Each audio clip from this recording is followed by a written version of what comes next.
is not my fault. Oh my God. We have a brand new game. I was trying to contain myself. Oh my.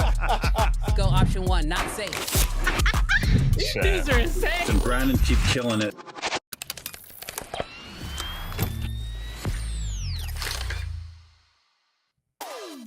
What's good, Creative Fam? Brandon Washington here, and welcome back to another episode of Uncensored. The music's a little loud, Dro. It should be, though.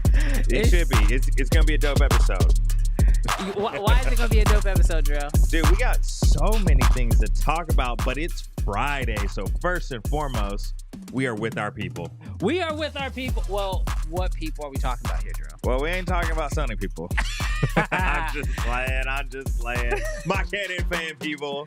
Hey, look, real talk. I've already seen it in the chat. Lumix gang is in here. The Lumix gang in the Sony building. gang is in the building. Lumix gang has been empowered over the last couple weeks, man. Bro, Cam showed up and absolutely brought in the Lumix game, and we appreciate it. We appreciate. And you know what's so great about this show? We make fun of everybody. Anybody can get it. Well, not everybody. Who can't get it? Who can't get it? Well, we shouldn't give it to Canon. Oh, Canon can get it, bro. We shouldn't give it to them. Canon can absolutely get it. But real talk, we are super excited because we are live today. Also, we have done some updates. Oh, yes. That I am so excited to show you guys today. If y'all were here last week, for the first time on the Uncensored Only show, we introduced Super Chats. Yes. And for those of y'all who were rocking with us, we were partying. We were having a good time. Yes. But y'all rightfully said that the Super Chats needed an update. Yes. We needed to change them. Yes. They needed to be better. Somebody give $1.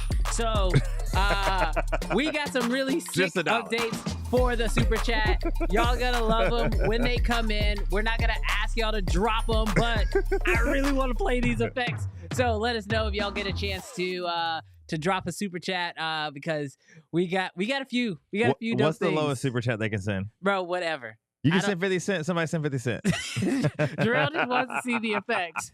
Jarrell just really wants to see the effects. But as we get the show going, I got to ask you, Jarrell, start it off. Yes. And chat, tune in here. What are you most excited about right now? And that could be anything. That doesn't have to necessarily be about a new piece of gear or a new purchase. But Jarrell, what's got you the most excited right now? Ooh. Well, if we're not going to go gear, and I got to be 100% honest, I have over the last couple of weeks been able to shoot so much more Komodo X content. Mm-hmm. And I am in love. Most excited about that image. I'm going to take this moment to stand on the soapbox just for a minute. Oh, Lord. Guys, gosh. There is something, and I know why people hate Red fanboys. I know, bro, because it's almost like once your eyes are open and you see, you just want to tell people, right? You just want to be like, it's different. Hold on. It's different. Hold on. And then people are like, yeah, talking. But oh my gosh, most excited for the Komodo X in every capacity. You know what I'm most excited for? What's that? We just got our first Super Chat. We did? Yes, we did. Oh, let's go. Shout out Hector. Let's go. For the Super Chat. You ready? Jarrell, you ready? Yeah. Chat, are you ready? You ready for the y'all music? Y'all ready for this? Because y'all said we needed music last time. Please work. Let's go. Dude, that's fire, bro. Bro. Oh, my gosh, man. Oh, my God. Brandon has been working all week on this, man, making this fire for y'all. Hey, real talk. And it worked. It worked. I ain't gonna lie to you. I was a little on the fence. I was like, is this gonna work? Is this gonna play it out? But no, real talk. Super Chats. First off, shout out to you, Hector. We really appreciate that. Yes. I think I got that name right? It was Hector? I think so. But yo, real talk. I'll tell you what I'm most excited about. Yeah. All the updates we've been doing on the show. Oh my goodness. Bro, the last week, I'm actually excited about two things. Yeah. So as y'all know, end of the month, the way I typically try to run everything I do, Logan wants another one. I know. You saw it? It's like, you saw it? Hold on. Hold on. I'm most excited about this right here. The chat is about to take over, bro. We ain't even gonna be able to have a show, bro. We're gonna be raving the whole time. Oh my gosh. Oh my no, gosh. but real talk. What I'm really excited about is the fact that this is kind of working. I've been spending the last you still raving We're over still there. raving You over still here? raving over there. No, but I've been excited about is the fact of like how this entire week it was the end of the month, last week of the month. I knew I needed to get like a couple edits done. Yes. So, I always try to get my edits out by the end of the month. So that way Yes. my clients are good, especially those that are on retainer. I got all my edits done on time, which I was really excited about. Yeah, that's tough. And I still had time to rig all this up because like what's going on with the show right now, every time I hit this button, gosh, oh, there it is again. Every time I hit this button, so many $2 super chat. every time I hit this button, a lot happens. But you know what? I didn't just rig one because I figured that song would get old. You gonna switch it up? I'm gonna switch it up. You gonna switch it I'm up? gonna switch it up.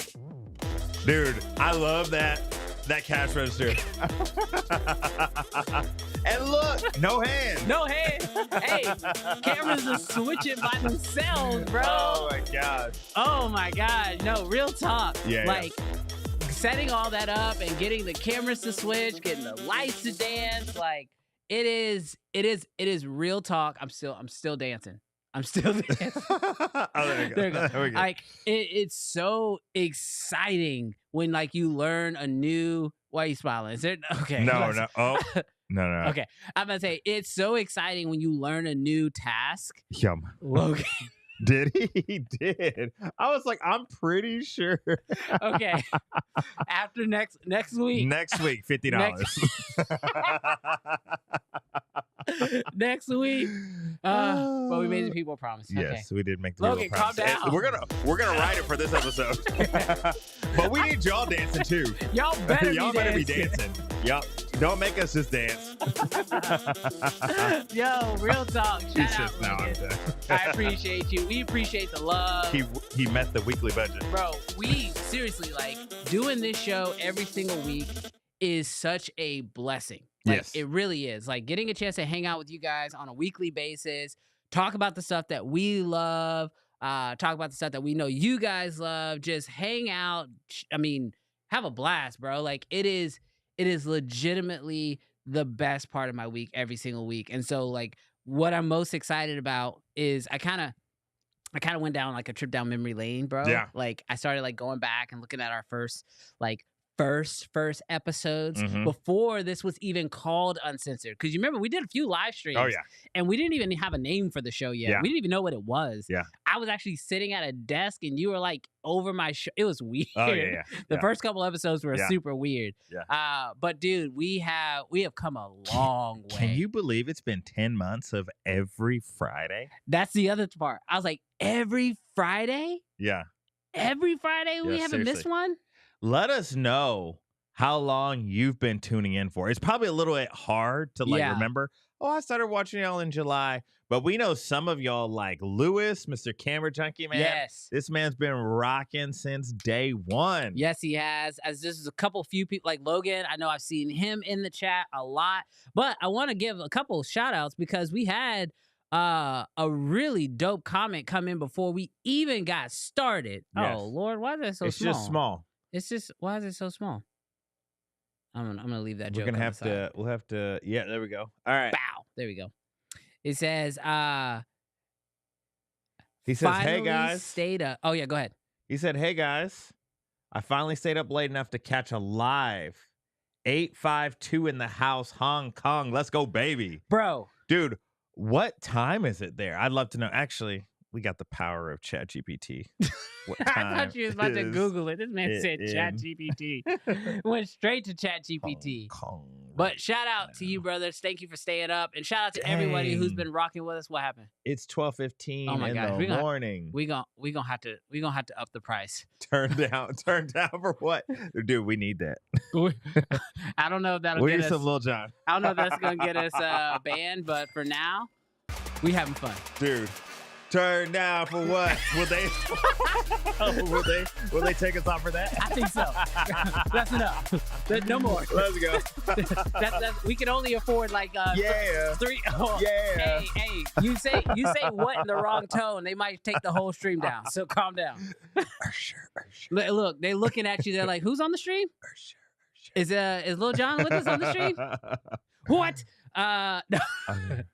No, but bro, it is wild that we've been doing this show 10 months in a row. Love to hear where you guys are tuning in. Let's see. Ron said 5 months. Yeah. At least 4 or 5 months.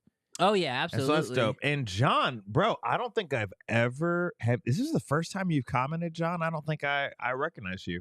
But thank you for commenting. Bro, appreciate that. Several months. Yes, several months. We love that. Thank you, John, for tuning in. Let's see. Hector says, I'm sorry for what I started. We asked. You know, it's all good. We're excited. It is all good. Next week, we'll definitely have a financial limit. on Maybe we'll have durations of super chats. Yes. Like $1 or a $2 super chat is like a hit. Yeah, maybe we'll just have like sound effects. Yeah, like a little sound effect. But no, dude, it is genuinely exciting. Yeah, it is genuinely exciting, the movement that we have seen on this show, rocking with you guys every single week. But yeah, let us know in the comments, let us know in the chat right now, what are you most excited about? Yes, I am super excited to hear what you guys are excited about, because October has been nuts. It has. They're literally, I mean, I'm sure this happens every Techtober, right? Yeah.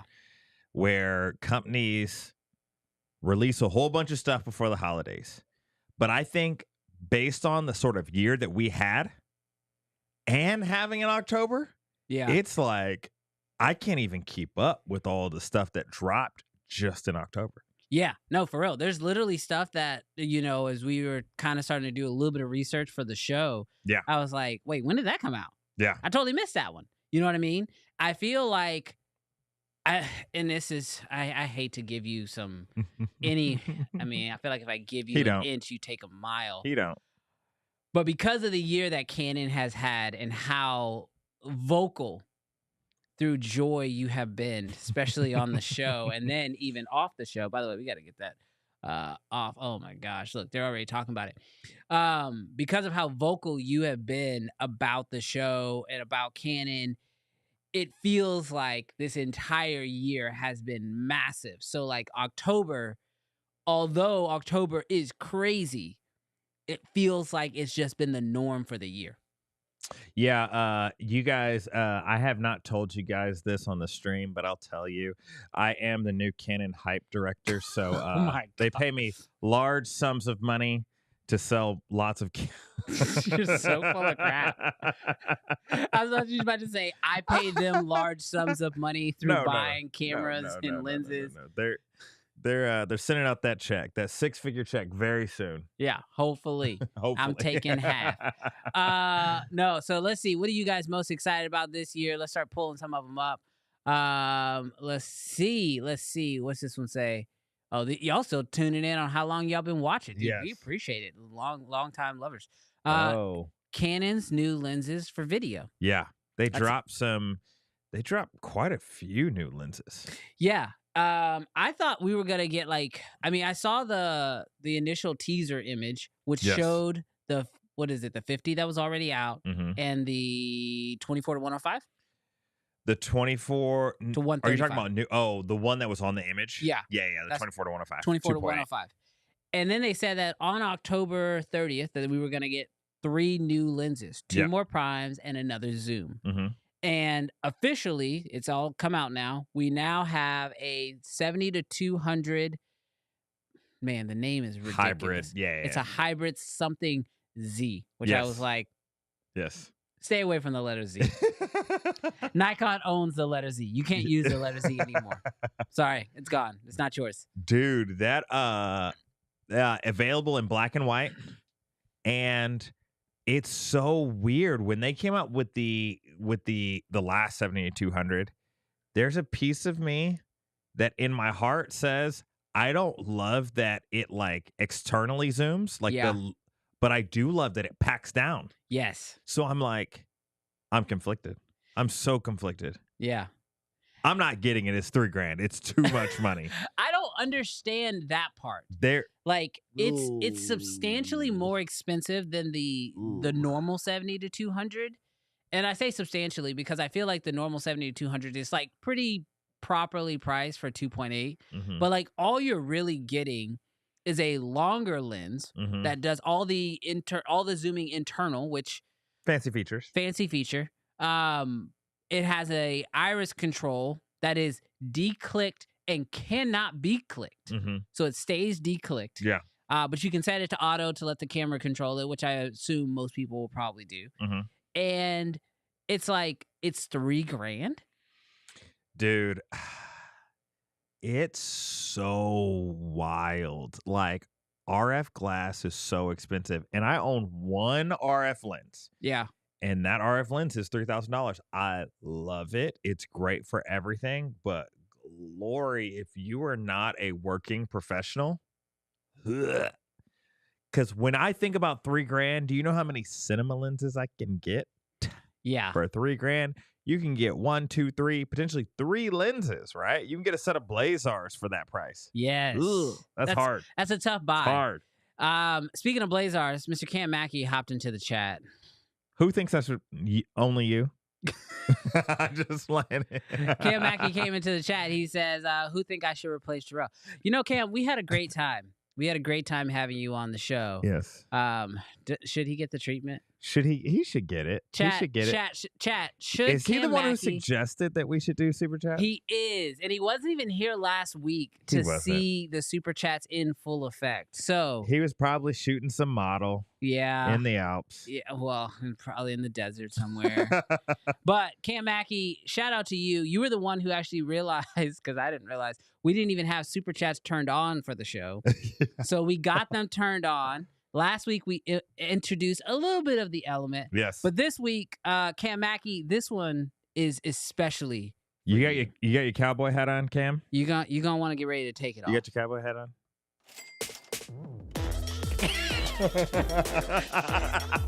This one's for you, Cam. This one's for you, Cam. Oh, man. Thank you, Cam Mackey. Thank you, Cam Mackey, for the super chat. Yes. Short answer, no. You're not going to replace Jarrell, but we would love to have you on the show. You're welcome at any time. You're absolutely welcome at any time. Love you, Cam. But I think that when it comes to that Canon 70-200, I think it is a phenomenal lens. I think it's a good pairing with the existing, hybrid zoom that they are making. Yep. But I still feel like when companies start making like sets when it comes to like zoom lenses, I think they need to I don't know if it's I just feel like there's too much overlap. Yeah. Between 24-105 and then 70-200, you're not really extending the range that much. Yeah. And I personally feel like I would like to see more of maybe a 24-105 and then 100-400. Because I feel like now you're justifying why it's a larger lens over the additional 70-200. I still think that the additional 70-200 is perfectly fine. Yeah. And so it's it's a new offering, maybe at 2.8. And those two lenses now cover such a wide range that I feel like you'd be in a better place. Even maybe 100-300. I mean, I know 400 is asking for a lot. So they do have a 100-400, but the problem is, it's it's not. It's variable. Yeah, it's variable 5.6 to 6.8 or 6.8. It's so hard. This is why. I mean, we knew this about Canon. Yeah. This is why the RF lens has been locked down. Yeah. Because they are going to produce some new glass Mm-hmm. that's going to be innovative and groundbreaking. And if they had somebody biting at their ankles, like the glass wouldn't move. Yeah. And so I understand it from a business decision, and it's their business and they can do what they want. And as customers, we can choose not to buy or buy. Yeah. So like nobody's being forced to do anything at this point. So I understand why they're doing it, but it's like glory. I just want to like fast forward 2 or 3 years where Sigma's making full frame Mm-hmm. RF and Tokina is making full frame, RF, and I don't know. I just wish we had more options for autofocus full frame. It almost feels like I mean, I don't know how it's all working out, like, with the courts and all that, but it feels almost like borderline antitrust. like, hey, we have this mount and nobody else can make lenses for it whatsoever. Yeah. You know what I mean? Yeah, Like we need Tamron to step up. Yes. All right. What else? Oh, so speaking of lenses, on top of Canon's new lens announcement, Nikon Yes. decided to throw their hat into the ring. But they didn't actually release a lens. They just released an announcement saying, hey guys, we are making lenses. Yes. Heads up, we can make them too. Now, question, Brandon. Yeah. Because this lens is a very interesting lens that I'm a little confused about. Okay. And as the representative of Nikon, hype director of Nikon. I like that. It's a 28-135, Mm-hmm. and it is a power zoom lens. Yes. What camera is this for? Like, are we sticking this on a Z8? Is this going on a Komodo? Like, what is this? Like, because it kind of feels like a video-based lens, and they don't have video-based or video-dedicated cameras. Yeah, so I mean, my best guess, this is all guess. Mm-hmm. My best guess is that this lens is designed with the Z6 III in mind. Yeah. And probably with the future of Nikon that we don't know yet. Like basically primed up to use this as well. Mm-hmm. Because it was very clear from the time Nikon reached out to me about the Z6 III to the time that I spent shooting with the Z6 III, and even like it's funny. So funny enough, when you work with these companies and you help with the release and you send them all these images, you don't really know how they're going to use you in the marketing. And so I have seen my face pop up a lot in my own, like in ads back to me, me trying to sell me, Brandon. The Z6 III, but they're all very filmmaking. It's like Nikon for filmmakers, right? Like that seems to be like what they're really looking for. And so I imagine that the cameras that come out after the Z6 III will also be very video focused. Yeah. But with that zoom rocker, there are very limited cameras that, I mean, I think the Z6 III is the only one that even has like, can even implement that feature right now that could actually control that, unless Nikon does have an accessory. It's like a grip that you can like Arri rosette into your camera, and that actually has a zoom rocker on it as well. So if you wanted to add that zoom rocker into your camera, you'd get the lens, you'd get this grip, attach that grip to your cage, and then you'd be able to control that lens. But it does feel a little left field. Like this lens feels to me like it's like a documentary style lens, but I would not say that Nikon really has like a strong documentary camera right now. Although, Brandon, tell me something we don't know. Brandon, tell us something we don't know. Because right now, you're saying like theories and blah, blah, blah. Brandon. I don't know. Is there a KXZ I don't know. coming out? I don't know. A KXZ mount? I don't know. But I would imagine. I really don't know. Yeah. But I would imagine that like Nikon would have to be planning to put the Z mount on one of the Reds. Like it would be bad business not to. Yeah, it seems like if a Komodo 2 or a KX2 were to come out on an RF lens, that would be like very interesting. It wouldn't. I'm not saying that they won't, but to not put their mount on it would feel wild. Yeah, I feel like it would be actually wise for them to keep the RF mount, Mhm. but to go the route of the Pixis, Mhm. which is like, give us a RF mount version, give us a Z mount version, and then, I mean, they do have their own RF to PL adapter. Like Mhm. Red has their own RF to PL adapter with electronic NDs in it. Mhm. And so maybe adding something like that into it. I don't know. Yeah. But that's it. To me, it would feel like a better decision to keep the RF mount, Mhm. just because you do have a lot of existing Red shooters who have invested in whether that's EF lenses or RF lenses for their Red system. It would be an easier upgrade for them to make that jump Yes. to an existing RF mount, or you would need to have a Z to RF adapter Mhm. to help make existing Komodo shooters make that jump. Because I would say it would be very hard for me right now Mhm. as a Komodo X owner, a Raptor X owner, Mhm. if they came out with a Komodo X2 and it was only Z mount and none of my RF lenses could work on it in any way, that's a real hard upgrade. Like I'm probably not making that upgrade. Seriously, we're just putting this out into the universe.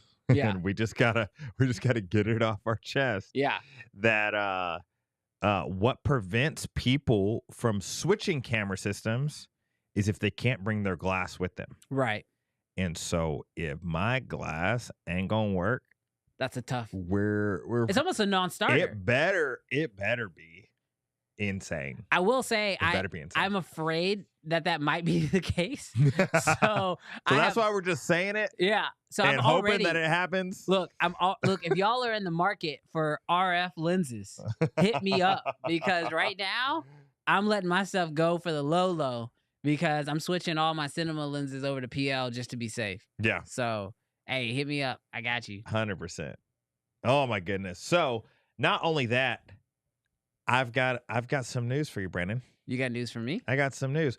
Arri just released some budget prime lenses. More lenses? Yes, more lenses. More? Okay. You haven't heard of these lenses yet? So, full transparency, Jarrell did say something about Arri budget lenses before the show, and I was like, how did I miss that? How did I miss Arri budget lenses? So then I didn't want to do any research because I wanted to experience it with you guys. If you guys have not heard of these new lenses, you and I are gonna learn about these new lenses together. So, just keep saying Arri budget lenses. Well, Cook has budget lenses, so I would imagine they're like budget lenses. So check this out.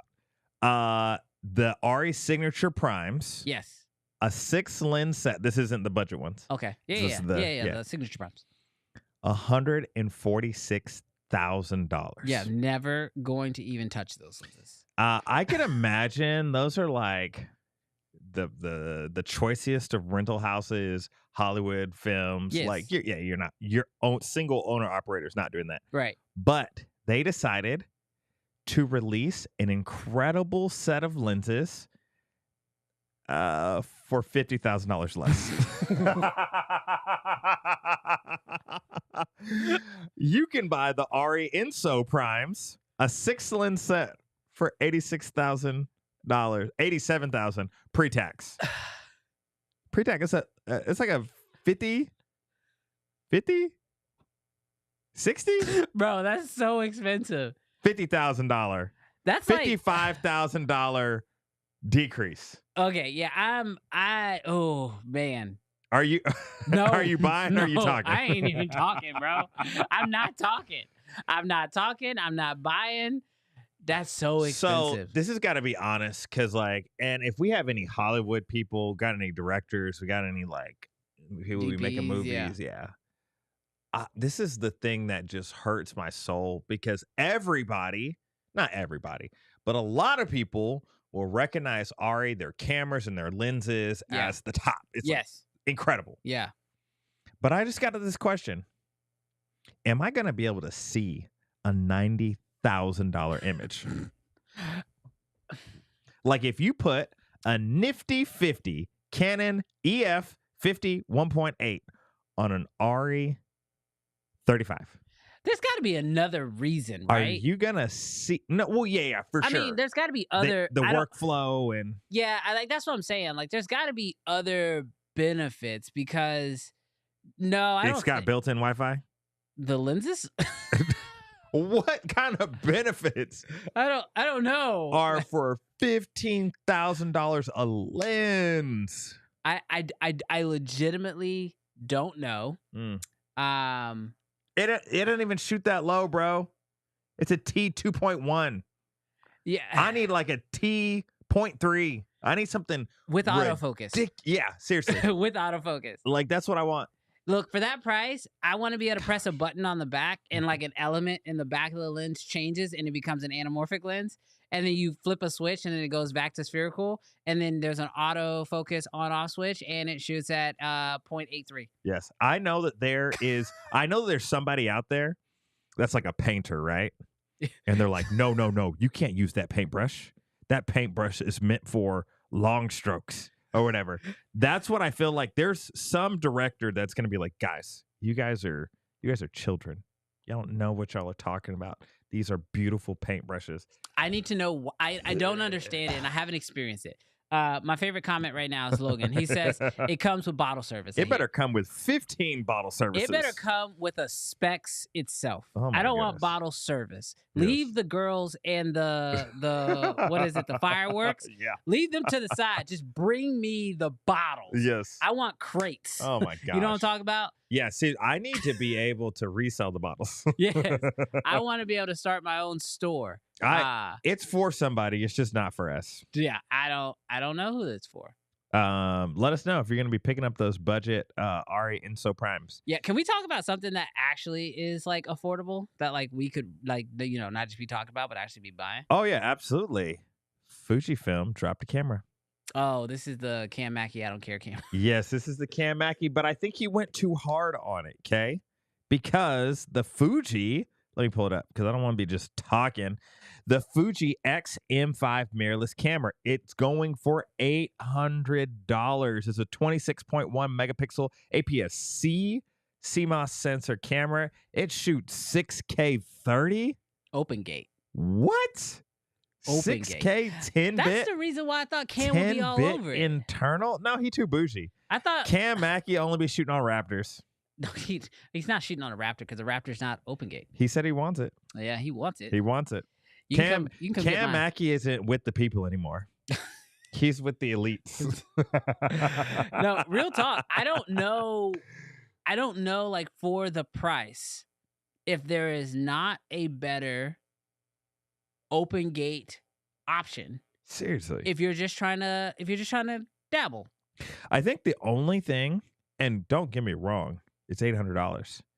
But I feel like for anamorphic, you're probably going to get more character out of the lenses if it's full frame. Is that correct?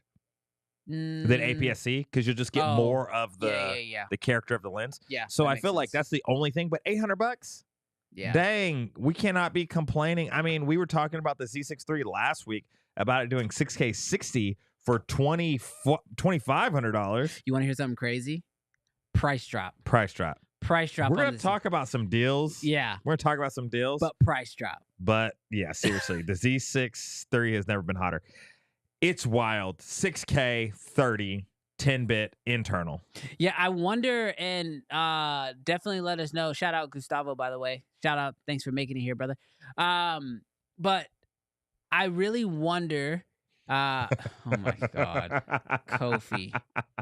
Kofi, I've warned you multiple times. Hey, the S9, it came out with an update. Oh, yeah. Version 1.1. No, Kofi, do you know about it? Yeah, Kofi, did you make a video about it? I'm only asking because I got little details. Yeah, I will say the market right now feels wild because you got cameras that are coming out like super cheap, like S9s and the new Fuji X-M5. And what's crazy is like I thought that low tier kind of market, and I say low tier, I just mean financially, like it's cheaper or less expensive. Cheap's not the right word. I always thought that would be like the Fuji X106 X105 kind of range, fixed lens, right? Yeah. But it feels like these camera companies are trying to throw like interchangeable lens mounts. Yeah. Like the S9 can now do it. Yeah. Obviously, we've got Nikon with the ZF and the ZFC in their budget-ish. The ZF is not really budget because that's like $2,000, but the ZFC is definitely in that budget range. And they're throwing video features in there too. I do worry about the Super 35 sensor because you're not gonna get the full gravity of an anamorphic lens. Yeah. And like most of the characteristic of an anamorphic lens is not in the middle. Yeah, it's in the edges. It's on the edges because it's gonna have that natural fall off. So that would be interesting to see. I haven't seen anybody actually shoot it. So have you seen anybody actually shoot it yet? No, it's new. I mean, I've seen some like reviews, but I haven't seen it like in the wild. Okay. Yeah, I want to see it like actually out in the wild because for $800, $800. I mean, throw an adapter on it because I ain't got no Fuji mounts. So might be a nice walking around camera. Yeah, maybe one of those cameras that make you want to wake up at like 6 o'clock in the morning and catch sunrise and just walk around Tokyo. You know what I mean? Seriously. Dude, Brandon. He loves you, Kofi. He loves you. Oh man, I love you, bro. Oh my gosh. And how can we talk about gear dropping this month without talking about the biggest horse in the room? The biggest horse in the room. Apple. Oh yeah. Apple been dropping daily. Okay. I got a few things I want to talk about when it comes to Apple. We'll get to the drops because we obviously, everybody who shoots video has to deal with editing it at some point, right? So we all are interested in the computers. Yeah. But I just got to say, and I've thought this for a really long time, Apple has one of the best production teams I have ever seen when it comes to product releases. The way they be churning out those Apple release videos. Yes. From the sky to those cranes that they be using. Yes. The transitions. I mean, it's... Let me throw it to Jim. Yeah. Dude. It's insane. And they're shooting it on the iPhone, bro. Well, I gotta... There's $1 billion worth of grip. but the sensor is technically the iPhone. But in that, like, if you said they spared no expense, and technically they didn't, they didn't spare any expense, but they could be using any camera in the world. Yeah. They could be using any grip in the world. And the fact that they're using the iPhone, my iPhone footage ain't ever looked like that. Well, because you just spent $1 million in grip. No, real talk, it is pretty incredible. This week was actually different, though. Instead of doing one big, like, announcement, they decided to drop 3 videos. Was it 3? 3 videos? Yeah, I think Tuesday, Wednesday, Thursday. And I was just like, yo, this is it. But they knew exactly what they were doing because so for y'all who were not aware, on Tuesday, we got new iMacs. Yep. Which I didn't care about at all. They look beautiful, though. Do you think so? Oh, my gosh. They look childish to me. They look beautiful. Well, you know what it takes me back to? What? It takes me back to elementary school. Did you have those? Yes. Did you have the those? bulbous ones? Well, yeah. Yeah, at your school. I'm not saying they look like whatever, but like I think it takes me back there. I will never buy an iMac because in their current design. You would never buy it for like your family? No. No, it looks like it's too loud, and all the colors are loud. But you're gonna have it in a corner, Brennan. It's not like you're gonna have it like in the middle of you ain't never gonna see the colors. But the problem is I have to pick one. You know what I mean? Like when it comes time to buy, pick the gray one. Is there just like a gray one? I don't know. I thought they all were colored this time. It probably is. Maybe there's like a silver one. But yeah, so we got iMacs on Tuesday, and then we got a gray one. Mac Mini on Wednesday, and it almost got me, bro.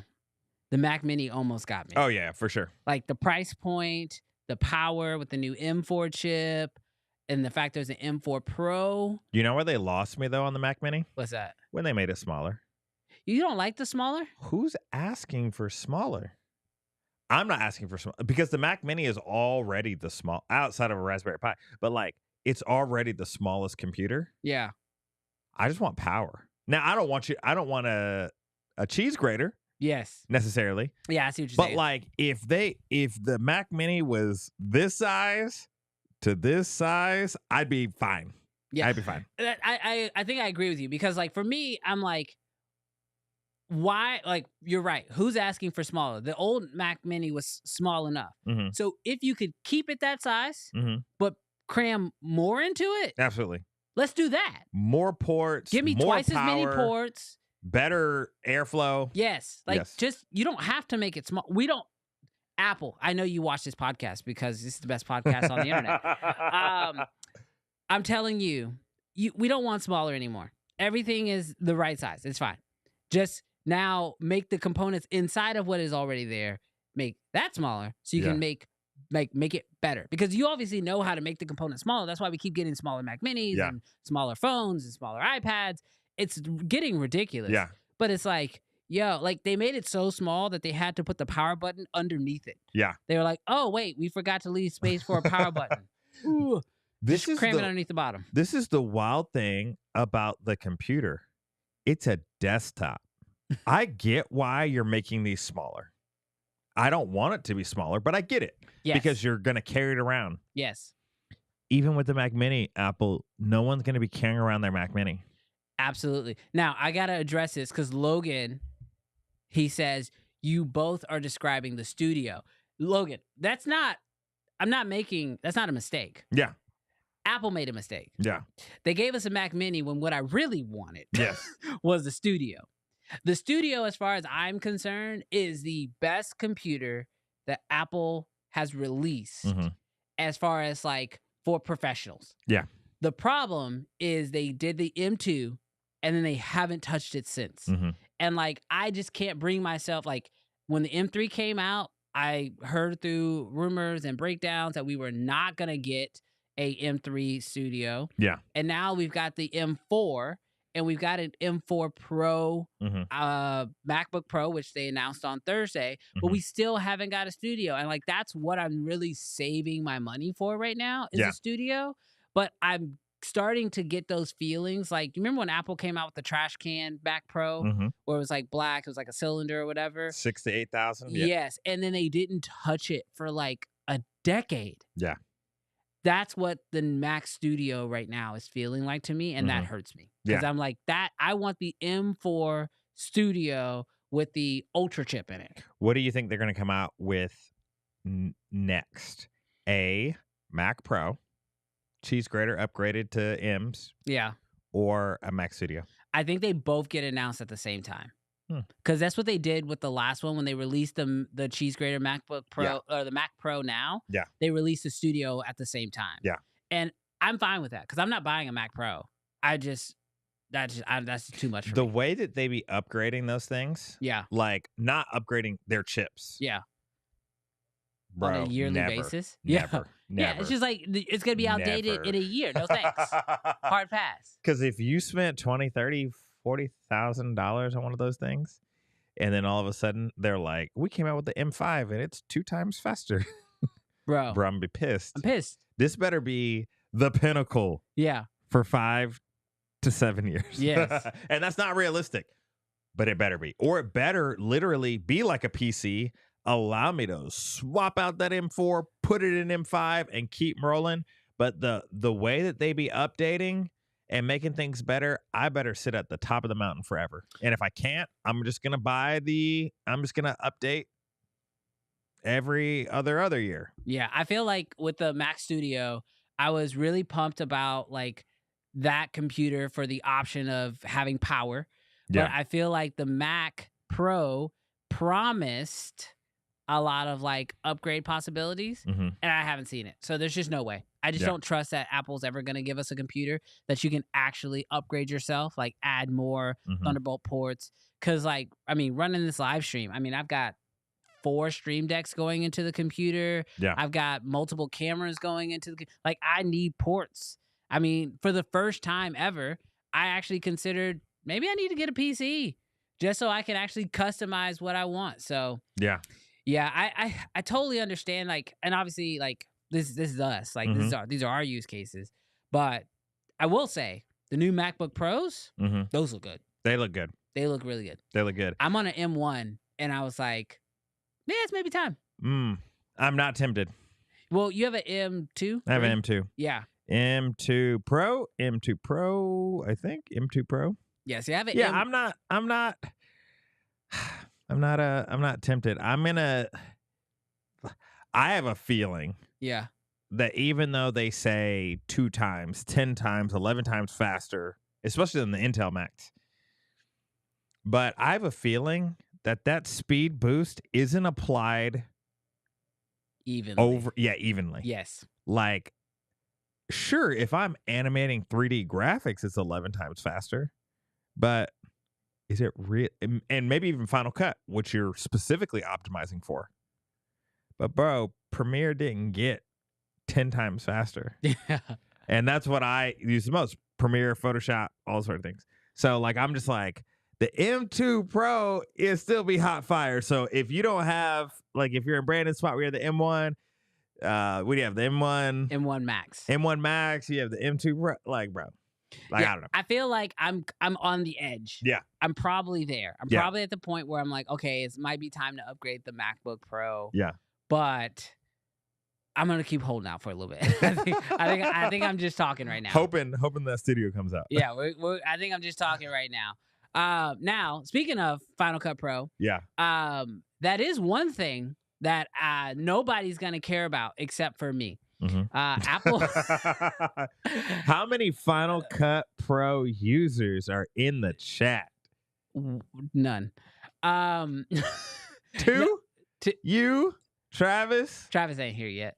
I legit don't know. I don't know if anybody actually uses Final Cut Pro 10, but Apple did announce that they are working on a update or a new version of Final Cut. It was very weird, and it kind of got me thinking, like, of the editors right now, I feel like we're in I don't know, it feels like a weird race to, like, what editor is the best? Mm-hmm. Like, and so this is actually really nostalgic, actually. So back when we were just starting the show, Uncensored, after Uncensored got its name, the second episode was Tobin. Okay. And he came on talking about why DaVinci was king. Yes. And then literally the next week, we had Brittany on, and she said that Premiere was king. Now, we've had almost a year of doing this show. And I can say in that year, both of those editors have had massive improvements. Adobe has gone all in on just like AI, AI. And I even saw a video like earlier this week of, like, they have a new feature that, like, if your clip runs out and you need to fill the gap, you can just use AI to extend your clip.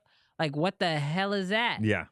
So, like, you've got Premiere going all in on AI. Oh my God, y'all are crazy. You got DaVinci that is basically, I think because of its coloring features, it has migrated a lot of people who are like, okay, I want to color in DaVinci, so I might as well do everything in DaVinci. So like, because no one touches them in color, and they have all the color boards and everything else, everybody loves, everyone's obsessed with DaVinci. And then you got, like, the 2% of us who are still rocking with Final Cut, just like, come on. Bro. You got like 3 people in the chat. Yeah, that's what I pretty much assumed. I feel like we're in a place where, like, but Final Cut might be making the change that's needed, because they talked about a few AI features, saying, like, transcription, which DaVinci and Premiere already do, and a couple other masking tools, which DaVinci and Premiere already kind of do. So, like, Final Cut is starting to catch up. I wonder. Let's say a year from now, what editing platform will really reign supreme? Because I'm going to throw a fourth one in there that I've seen been making some changes. 100%. CapCut. But you know who that's killing? Who's that killing? Final Cut. Oh, yeah. Well. CapCut's killing Final Cut, bro. It is. CapCut, I mean, CapCut is killing Final Cut, but I think it has become a lot of beginners' starting place. 100%. And if they keep making CapCut better, people will just stay with CapCut. 100%. And I think Final Cut realized that. That's why they came out with the iPad apps, trying to get people to start utilizing the iPad apps for Final Cut, and then hope that they can upgrade the desktop app and keep them as well. Yeah. But I have heard from a lot of beginners that DaVinci and Premiere are intimidating. Yeah, for sure. No, I mean, I've been trying to switch over to Resolve for like 3 months now, 4 months now. Oh, no, actually, technically, all of 2024, I've been trying to switch over. I finally got a full license to DaVinci Resolve, and I've been playing. It's dope, but I have been a 10+ year user of Premiere. Yeah. And so it's so hard. It's like, it's not as bad as learning like a new language, but it's up there. So to answer your question though, who do I think is going to end up on top? It's whoever's going to win the AI battle, to be honest. You think AI is the deciding factor? I think it will be, because I think what's going to happen is, imagine Adobe is able to expand on the extend clip. Like, that's a dope feature. Yeah. Like, we've all been in a place where we wanted just a little bit more time on the timeline. We just wanted to extend it a little bit more. Or I could even imagine, because they didn't even say it this way, but just imagine that like your lens goes out of focus while the bride is dancing. And then you cut it before it gets blurry, but you need an extra second. And it gives you in focus footage. Or you patch the gap. Yeah. Is what I'm saying. Like, like when it's out of focus and it comes back into focus, you just cut out and you just use AI to fix that. So, like, literally, like, they made bold promises this past year. Yeah. But imagine literally fixing a wrinkled shirt. Yeah. Imagine putting a tie on. Changing someone's wardrobe. Imagine there's like some like Starbucks cups in Game of Thrones. And you just circle it and it disappears. Bro, let generative fill Firefly come to Adobe. They could probably charge a premium tier. They could probably go up to $80 a month, and don't give people them are any ideas. Don't give them any. It should be a free update, Adobe. They don't. But they've made so much off of everybody's monthly subscription. Seriously. That's what's paying for AI. Y'all right rich? now. Come on now. So that's where I feel like AI will win the battle, because I do feel like there are purists when it comes to color. Like let me get in there and tweak and tweak and tweak. But y'all are a small group, like the people that dabble. Yeah. Now, don't get me wrong.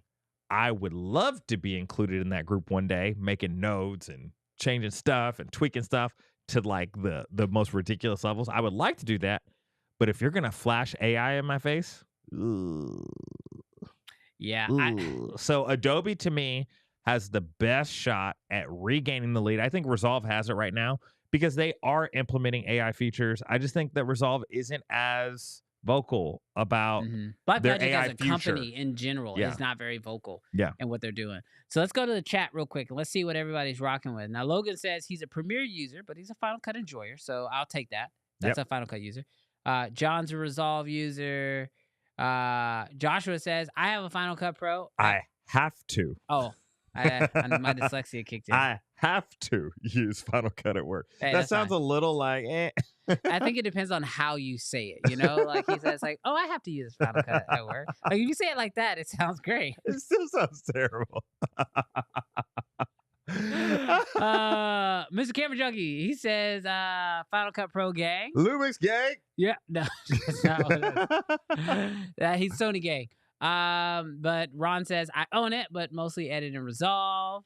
Ron didn't get arrested. Hey, look, he's been trying to vote all morning. Yeah, he didn't get arrested. Good job for listening to the show. Ronald said Final Cut Pro is that. So yes, it's the stuff. It's the stuff.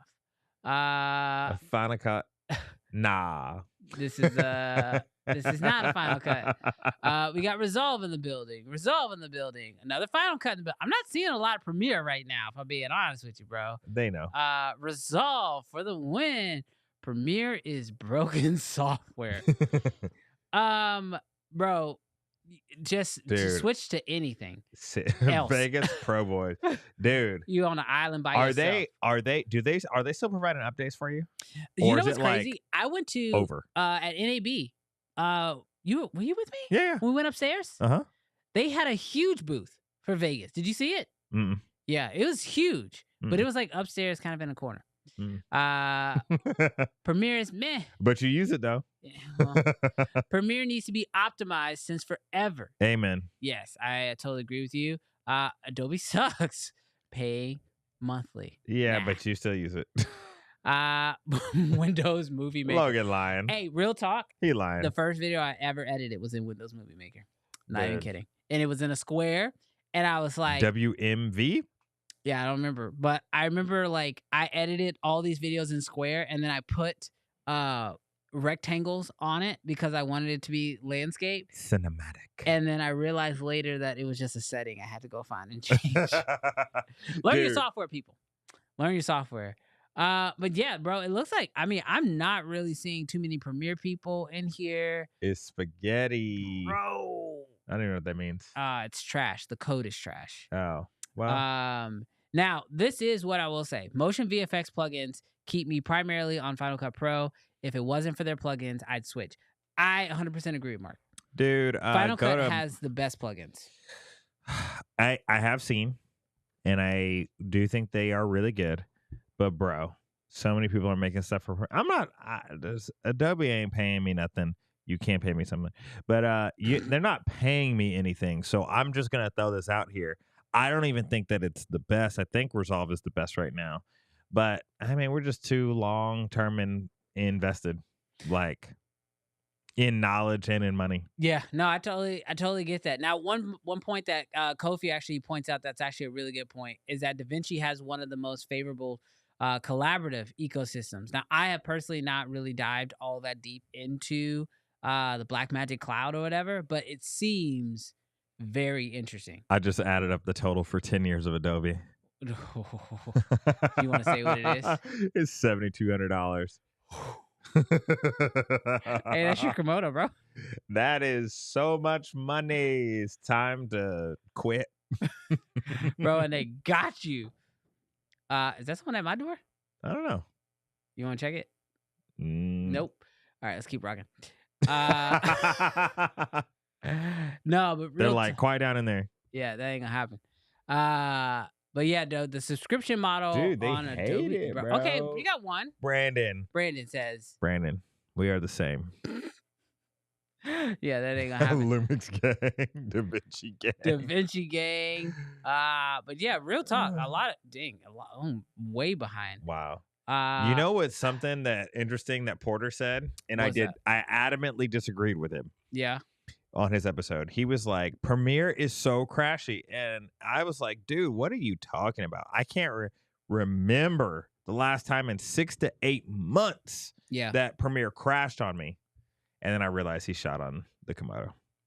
Oh, and so then I started shooting on the KX, and I'm like, you have to know how to baby Premiere.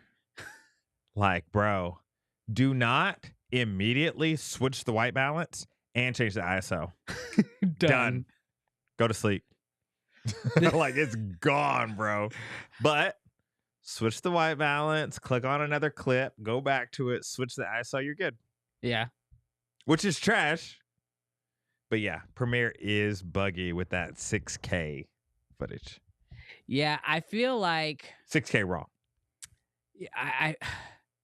I feel like all the editors are gonna start to feel it a little bit, but I will say Final Cut has a great red workflow, and I've never really had too much of an issue with it crashing a lot. Now, keep your software updated. Learn that the hard way. Picked up one of my other laptops and started editing with it. And it started crashing a bunch. So I was like, why is this happening?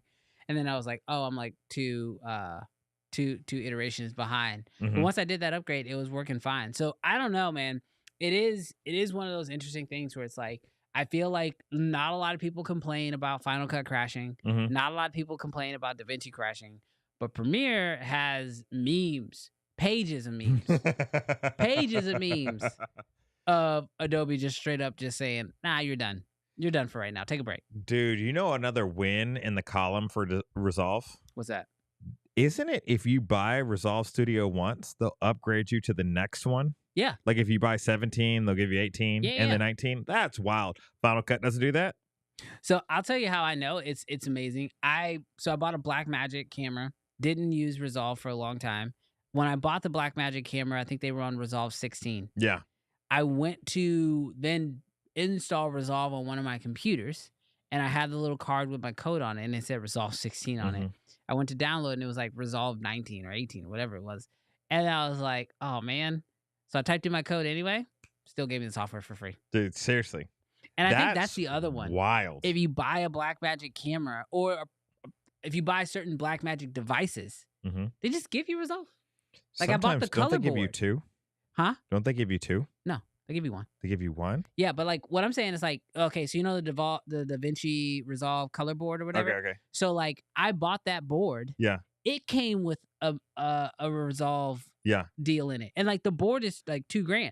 So it's less than $2,000. I think it's like 17 or something now, right? Yeah. But it's like I didn't even know I was gonna get a copy of Resolve when I got the board. Yeah. So it's like you're like, oh, do I go buy Resolve or do I buy the board and then get Resolve with the board? Yeah. You know, or do I buy Resolve or do I buy a camera and then get Resolve with the camera? Yeah. Like DaVinci has the game locked out. Like at this point, they might as well just give it away for free. Yes. But I understand it is a selling feature to a lot of their cameras. But how many free copies of DaVinci are out there? Well, allegedly, hypothetically, I have a friend. And the reason why I asked you if they gave two that potentially bought a camera and they got 2 licenses and they hypothetically, potentially, maybe gave me one at one point in time. So maybe I didn't know this, but Aaron is saying this. He says you get 2 licenses with hardware to use for 2 installs. And so he said, blessings. So shout out to you. You know who you are. Dude, that is... Allegedly. Like, I mean, now, Resolve is, to Aaron's point, Resolve is free. But if you want the studio version, which I think is how you can, like, there are limitations. I'm not 100% sure all the limitations. Well, it's not even... I will give you one piece of advice, Resolve. Stop making, like, 2 versions. They have, like, the free version and the studio version. So if you have the free version, you can't just type in a key, because it has all of the features of the studio version in it. It's just either watermarked, it'll tell you can't export out with this setting or whatever. Yeah. So you're looking for a place as a new Resolve user. You're looking for a place to put in your key to unlock those features, and you got to go and download Studio. Oh, it's not the same app? It's irritating. Oh, yeah, that is a little It's irritating. Change that. I know y'all got coders that literally just type in the key, unlock the features. Don't make me go re-download a whole new version of the deal, especially when you have the plugins on the free version to tempt people to buy the studio version. Yeah, that would be an easier upgrade. Yeah. But yeah, everybody is letting me know. So apparently I have some extra seats. Brandon ain't never had no Blackmagic camera in his life. Yeah, go check my YouTube history, bro. He was Kofi before Kofi. Oh, that's funny. All right. Now that's Apple's new update. So we've gone over most of the new releases for October. Oh, there's so much more. Like after this stream, go to CVP. They have a video that dropped like 20 different products. 20 products? Firmware upgrades or that dropped in October or brand new products. There's stuff that we don't want to even talk about with y'all that y'all don't care about. Like Arri released a new like wireless follow focus and transmitter, and it's like ain't nobody buying no $15,000. Sorry, Arri. I mean, I love you. Somebody's buying it. That's why they released it. They're just they're not spending their money. They're spending studio money. Yes, absolutely. Small Rig came out with a new light, which is dope. Little 60-watt battery-powered color light. Oh, wow. Yeah. Okay. So, pretty cool. Amaran? Oh, yeah. Their new little light. Dude, Dude, so many things dropped in October. A lot of cool things. Yeah. But hey, Brandon, I want to try a brand new segment on the show. Okay. Chat, you guys ready for a brand new segment? Wait, hey, I don't have a graphic for a brand new segment. Well, I'm making it sound like it's really big, but it's not that big. But before we jump into our brand new segment, dude, there's 156 of y'all in here and only 29 likes. Take a moment. If you're enjoying this content, press like. If you're not subscribed, subscribe. All right. But one day I was scrolling through Instagram, YouTube shorts. Yeah. And have you ever seen those Reddit stories with like the Minecraft videos on them? Yeah. The Subway Surfer. It's like on one half, and then the other half is a Reddit story. Yeah. 100%. So we thought, man, it would be real cool to go onto Reddit to find different filmmaker stories and then literally talk about them, see if any of us can relate. So are you ready for this, Brandon? Yes. Okay, so check this out. Title is $100,000 for a 25-minute short film justified or outrageous? Whoa, wait. wait. Say that again? Is $100,000 for a 25-minute short film justified or outrageous? Okay. All right, you ready for this? I'm ready. All right. Question. We are looking to film a 25-minute short film in the countryside for 5 days. Okay. Okay. Our budget is summing up to $100,000.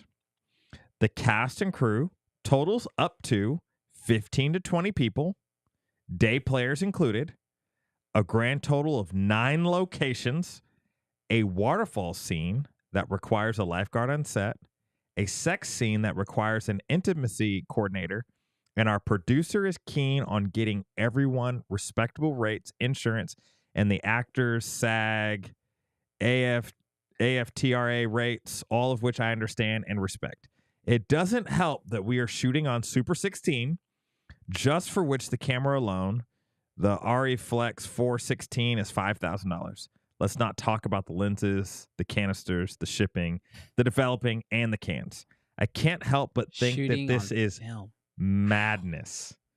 I am used to filming 5 to 10 minute shorts, with the longest one being 3 days. The biggest budget I have ever seen for a single day of shooting is $20K. I have never shot for 5 days or a 25-page script, but could it scale justify $100,000 with the potential for more? Because that's the estimate, bro. That's no delays. That's no, holy crap, we need to reshoot this a couple of times, because I'm sure more film, way more money. So question, Brandon, to you, is $100,000, because it doesn't sound like it's for a client. No, this is like, Question to you, is $100,000 for a 25-minute short film justified, or is it outrageous? You think it's too expensive? No, he's saying, can I justify this? Like, he's asking, like, is this normal?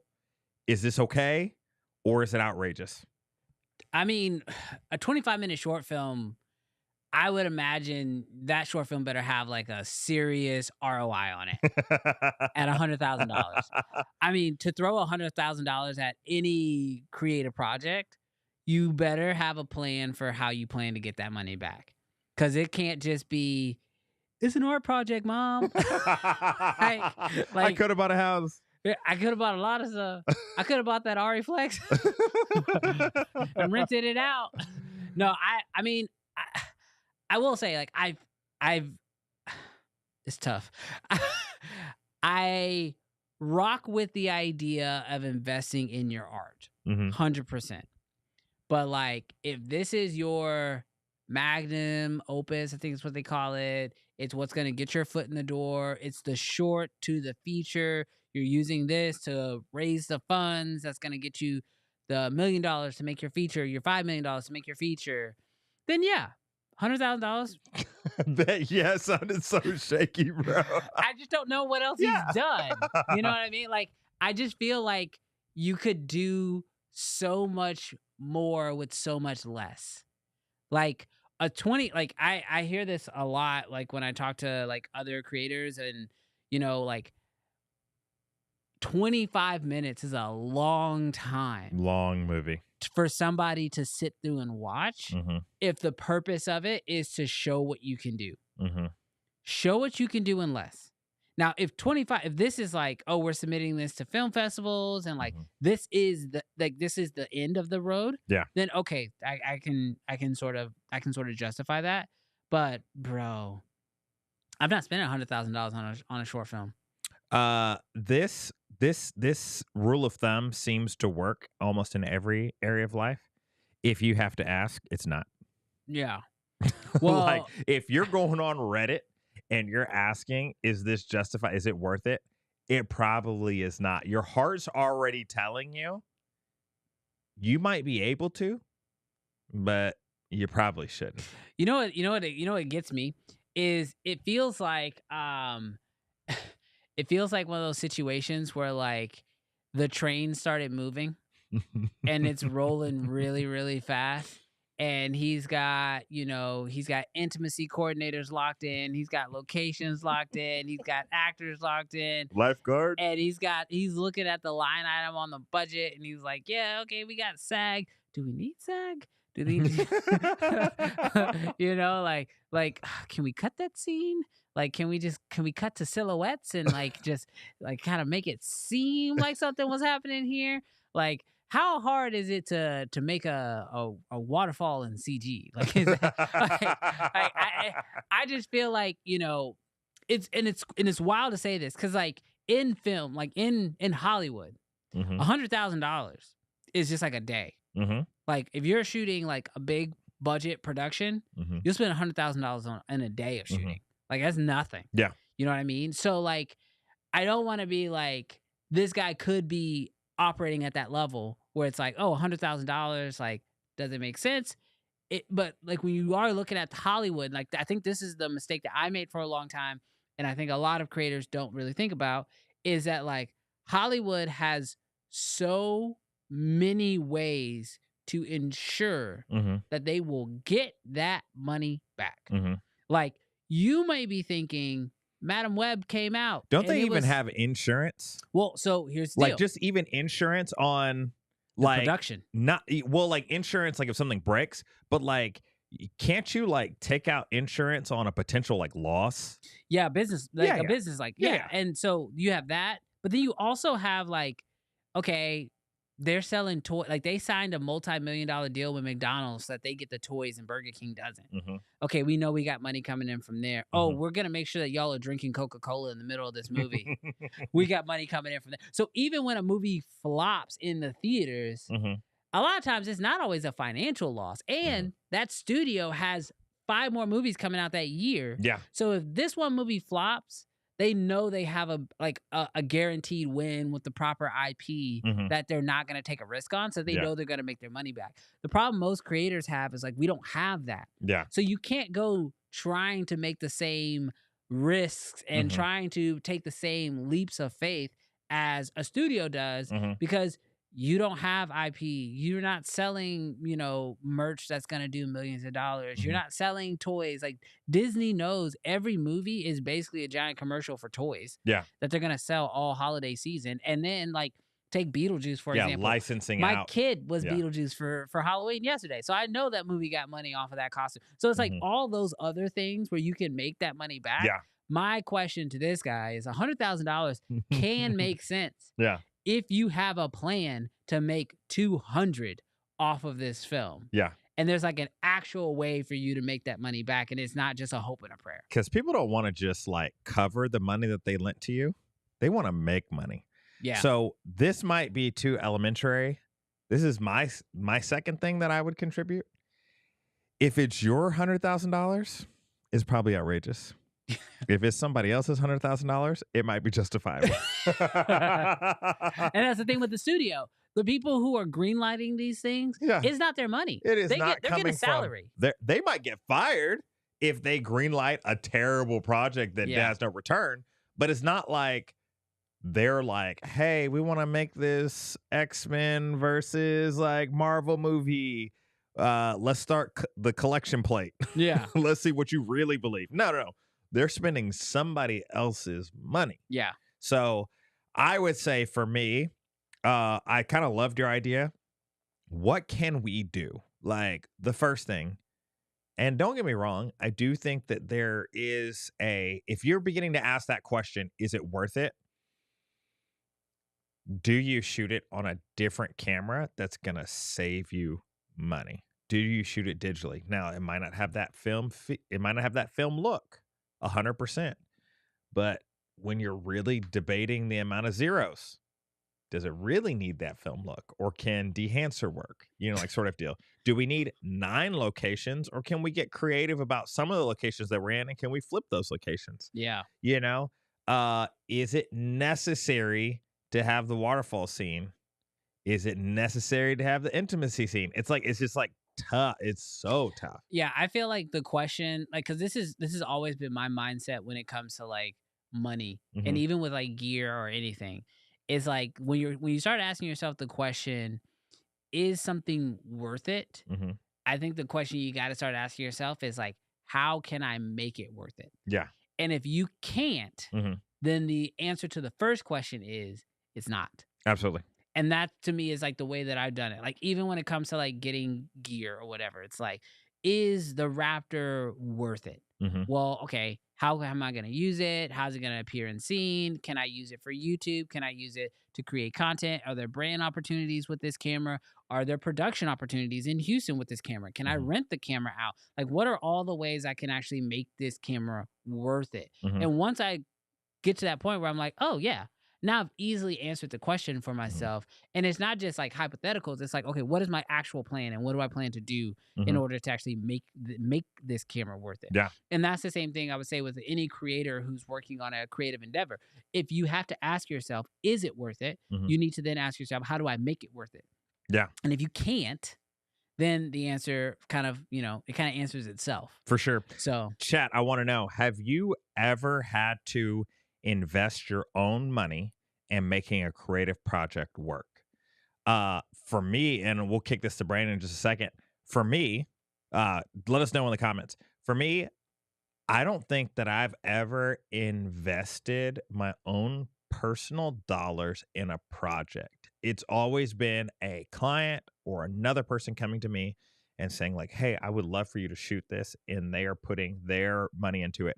Now, maybe I have lent my camera, or maybe I have definitely sacrificed my time, and so that has some quantifiable value, but no one ever came to me and said, "Hey, we need $2,000 from you for costume, wardrobe, and location." And that $2,000 came out of my pocket.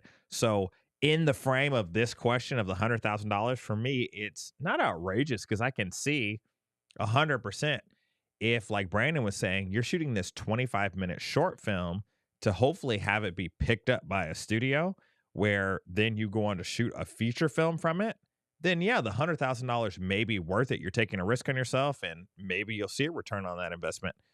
But for me, as a person that has not spent a single dime on a production out of my own pocket, the 100,000 is steep. So we want to know from you guys. You invested any money? Brandon, have you invested any money on a short film or a project like out of your pocket? yeah, I would say that like on this YouTube channel, I've done it multiple times for Yes. smaller projects here and there. The Komodo X video that I Mhm. made on this channel, like yes, granted, I was able to get a couple, like I got like I think like maybe like $2,000 to help me out with that project Mhm. from Irix and from Condor Blue at the time. But like most of that project came out of my own pocket. Mhm. And we did, 5 different productions that I handled. I paid for everything, got the locations, paid for crew to come out and food or whatever was needed. And a lot of favors were also given too. So I don't Mhm. want to take that away. And like at the end of it, like it was a project that I was proud of, Mhm. right? But I also knew that like it was an investment Mhm. in, my YouTube channel. I knew I could make money on the back end of YouTube. And because of that video, I was able to then, sell doing brand deals on some other projects in the future. So it was more of an investment. I Yeah. looked at it as an investment. If you're looking at it as an expense, that's when you're kind of in a tough space. Daryl, I think it's Daryl, maybe it's What do you say? Darrell. He says, just make a feature at this point. Look, I'm not gonna lie to you. A feature is actually, as crazy as it sounds, a feature is actually probably easier to sell. Because you got so many different streaming networks that are looking for content. Distributors really struggle with trying to buy shorts because no one's watching a short. When someone wants to put on a movie, they want to watch a movie. Absolutely. They don't want to watch 20 minutes. That's a TV show. Yeah, So, it's too much of a tease. Right. So it's like there's no way for you to build a big enough story in a short enough time that like an average just random consumer is going to want to buy. So I'm kind of with him on this. I would probably recommend do a feature if you can, or maybe make this like a pilot for a series that then you can then try to go sell it as a series for 100%. A TV show. Someone says 100K can disappear very fast, especially shooting 16 mil. And that's the other issue. Once you put film into it, you're not giving yourself a lot of room to wiggle. You know what I mean? Like if you're if you have an actor, better be on point. And that's the thing. It's like, how well are you going to be able to like produce the project if an actor starts having the giggles and you're still rolling? You're like, hey, I need you to get it together. First AC better be on point. Yeah, that was out of focus. That's coming out of your check. Yeah, bro. Like you're talking about getting fired quick. But yeah, I'm pretty much on that front. Let's see what other questions we have come in. Someone says, I hope it's a pilot for a TV show. Make it a pitch for the future. Then it's an investment. And that's again, I'm 100% agree with Mike on that. Yeah, it's gotta be there. But it is really tough. What's Marcus say? Normal, I mean, why not? If he feels strong about the potential ROI on the project, go balls to the walls with it. Yeah, and that's it. If you got it, go get it. But it's got to be that deal. It's like there's got to be a little bit of a return on that investment, you know? Here's another one. Also, the right investor, 100K isn't a lot of money, which makes me sick to my stomach to say. No, 100%. But this is what I know about investors, bro. They don't want their 100K back.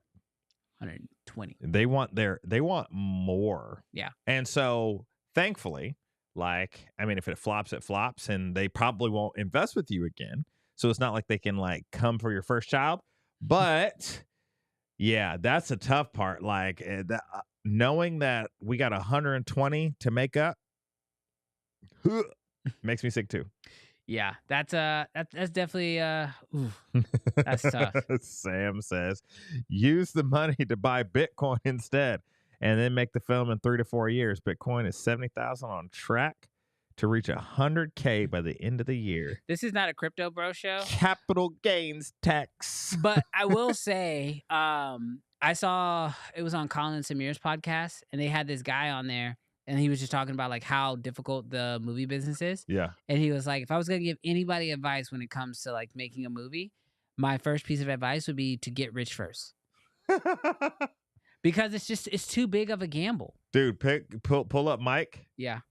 He said, I directed a 15-day feature in Hollywood and we scraped by all in for 300,000. Scrape by. It's like, hey, what are we eating for lunch today? Ramen. Here we go. I got you. Chances are it would be smarter to make as many short films as possible with 100K instead of just one. Go the Hollywood route and bank on one of them being able to make it for the other ones. Yeah, I think that's smart. Yeah, I feel like I'm kind of in that same boat. Like if you were like, hey Brandon, here's 100K to spend on, you know, whatever piece of content you want. I'm not spending that on one piece of content. Like, seriously, I'm just not. I would want to know, could I do 10 for 10? Yeah. Could I do 5 for 20? Yeah.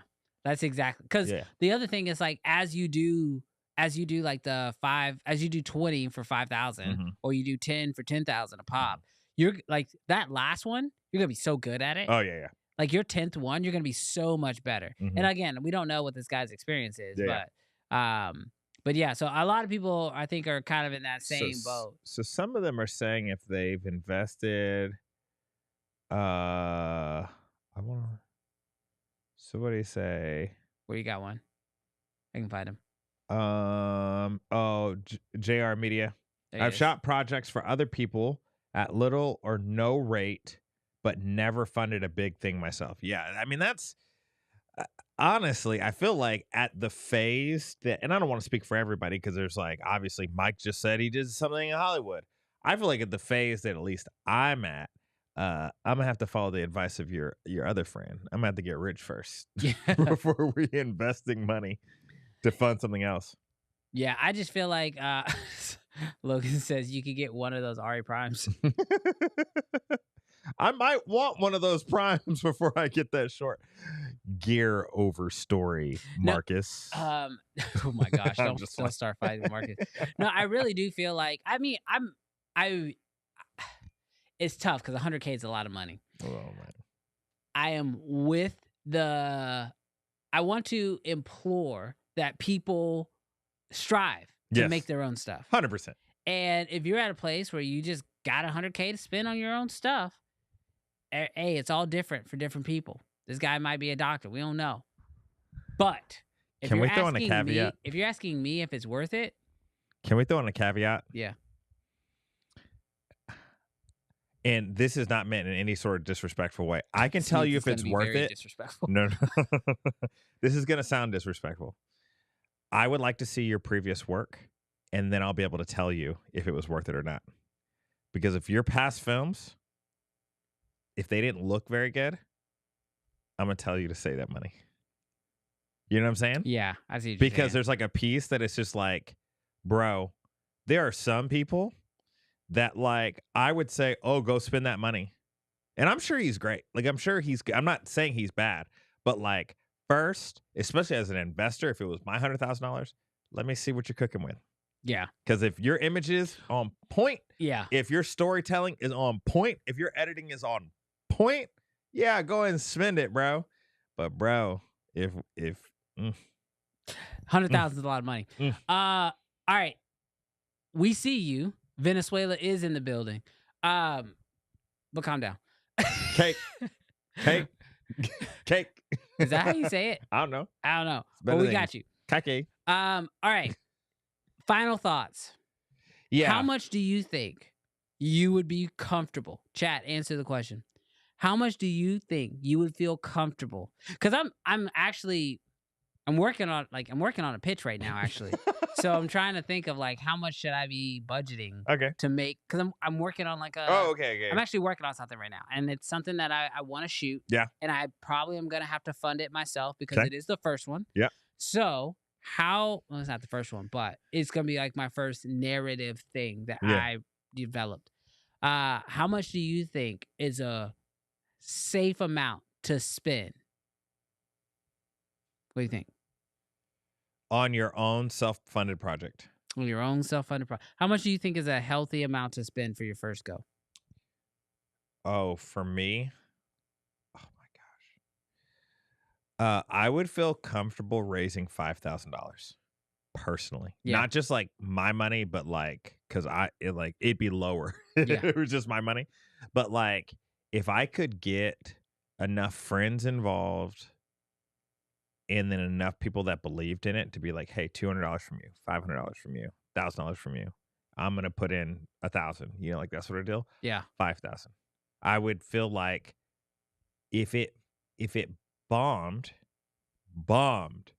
What does that mean, though? What does that mean? Like, to me, not that it like, it's not even that it needed to make back the 5,000, but like, it just like I wasn't happy with it. I wasn't happy with the end result, and it didn't hit the way that I thought it would. Like if it was supposed to be funny and it wasn't funny, or supposed to be moving and it didn't move no one, like sort of deal, then I would feel like, that didn't hit. At $5,000, I am not crawling into a cave and wanting to never do this again. But if I like went to friends and family and said 50K, like some of y'all liquidate those 401ks, give me some of that savings. I'm taking out 10K personally at $50,000, and it bombed. I'm probably crawling into a cave.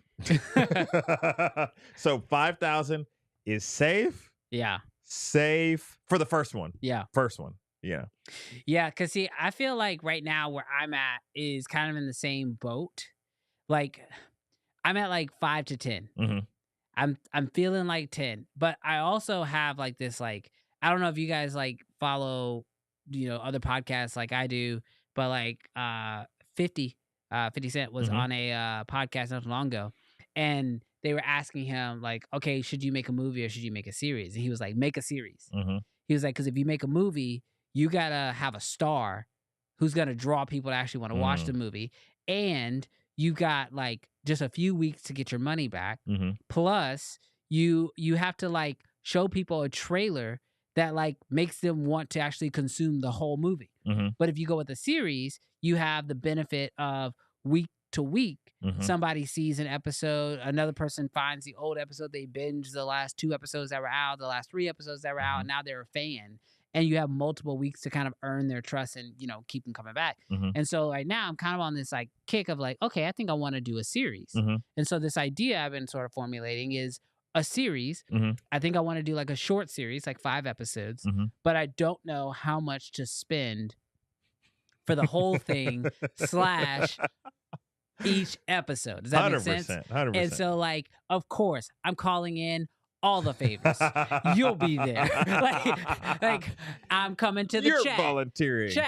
Yeah. You're gonna be there. Like if you want to come help me make this series, you're invited. You're cordially invited 100%. to come work for free and lunch.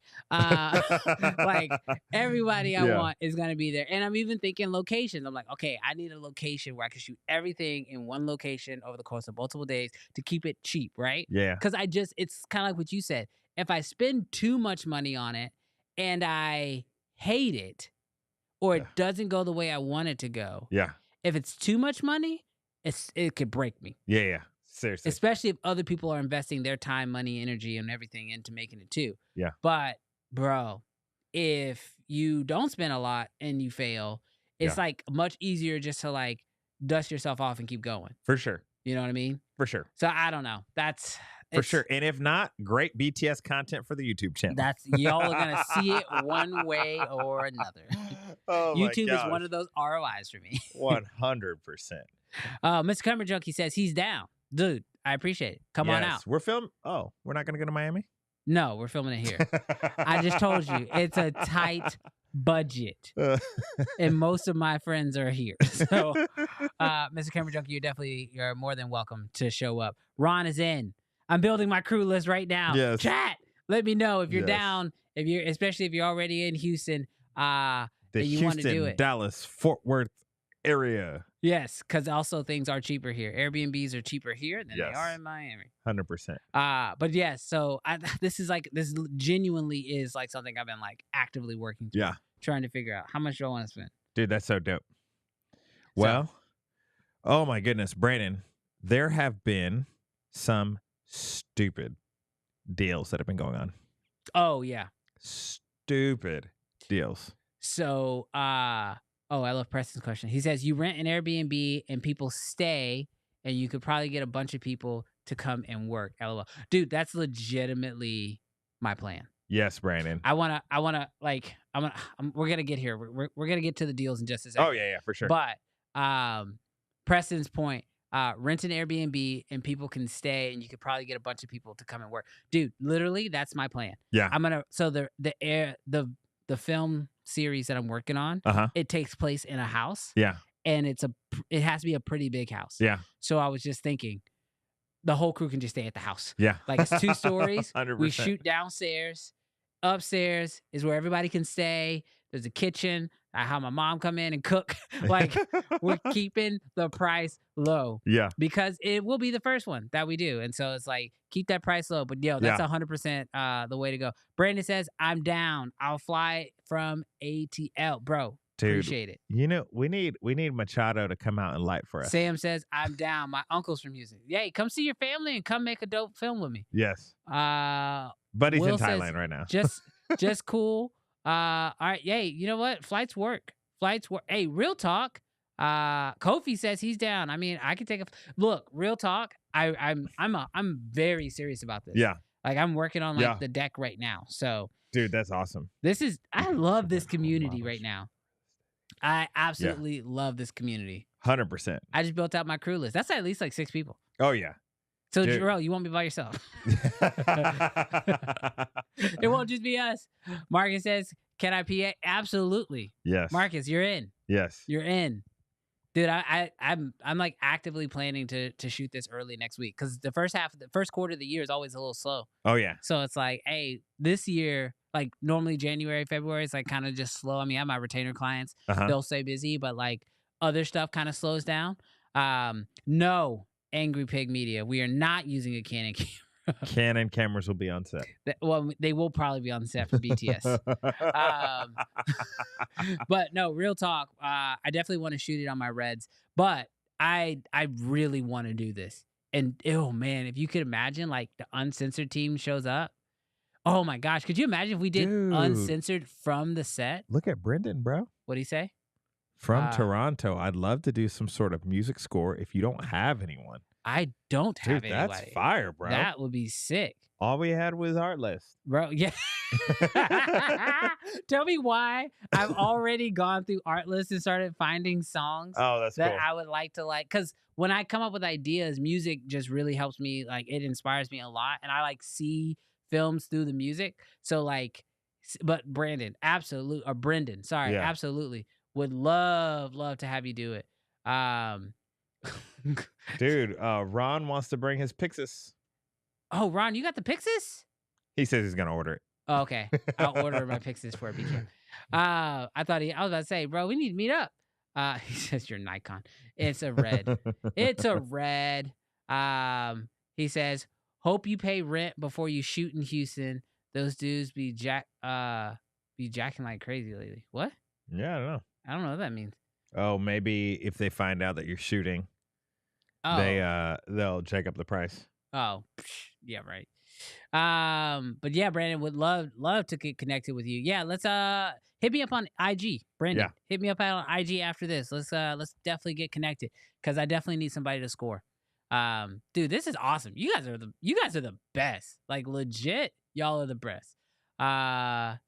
Same shoot. I'd pay to be a fly on the wall. Yo, real talk. Maybe that's how we can make money back on. We'll just like pay people to like watch us make the film from like upstairs. Yeah. Oh, we live stream it. Oh, we could live stream it. That'd be dope. That would be dope. That'd be super dope. Maybe we'll live stream our on set. That would be sick. Yeah. JB says I'm down, so you can have the token old guy on set. We need one. I think legally we have to have one. He says, I make sample packs and plugins for a company and do their video work. I'm down to put in work. Yes, sir. All right, we have our guy. Oh, wow. And Carlos just came in with the $20 super chat. Carlos, you been here this whole time? Or are you about to experience something new? I don't know if he's been here the whole time. He says, lover of this show. I'm way later today, so I'll catch what I missed on the replay. Carlos, you missed us at the beginning of the show. You missed us at the beginning. But we got a little something special. We got a little something for you. You ready? Yes. This is how we're going to pay for my film. One super chat at a time. One super chat at a time. This is it. We bougie now. Oh my gosh. We got the music. We got the lights. We got the graphics. Let's go. Yes. This is how we gonna pay for the film. Thank you, Carlos. Shout out to you, Carlos. I appreciate that. Yes, you super chatted last week. Yes, but this week we made your super chat worth more. Yes. We've got the music now. We've got the lights. We've got the graphics, and every week we're gonna step it up. Yeah, we're gonna just keep trying to step it up week by week by week. 100%. Absolutely love it. But yes, super excited about this idea of making the film, and you guys honestly just inspired me even more. Now I feel like y'all are with me, so I'm like, oh, I gotta make it now. The support is real, which is so cool. Yeah. This show is crazy now. This show is crazy. Oh yeah. Yeah. We've stepped into the crazy realm, but honestly, I'm down with it. Oh man, y'all are willing to bring out gear too? Yeah. Oh, bro, we need to come out. Okay, here's what I need to do. I need to figure out a form. Yeah. For people to just submit their email address, phone number, and then they can do their crew or whatever. And bro, we in it. Yeah, 100%. Yeah, we are in it. It'd be so dope. to like, because I feel like with this community and with so many different access of so many different types of gear, that the BTS that we could form, oh my goodness, is wild. We could all come together to make one epic Seriously. series. Yeah, Google form. That's what I need to make. Yeah. So all right, I'm gonna do that next. Maybe next week I'll try to have that done. I'll have a Google form that we can like, I don't know, just share it in the chat. Yeah. And then everybody can submit and even say like what their expertise is. So like, I'm sure everybody here has to do it all because that's the world we live in now. That's what we all do. If you are a grip or you're a sound, or you're a DP, or whatever role you feel like you would best fit on a set. Yeah. Because like, could you imagine if we not only did a film like with the uncensored crew, right? Everybody who watches and hangs out with us, but we could also then like do an episode of Uncensored on set and do it like in front of like an actual live audience and actually have everybody there with us. So legit. Like, and put them like, oh my gosh. Oh, I love doing this show. Dude, this show so brings cool. me so much joy. I swear.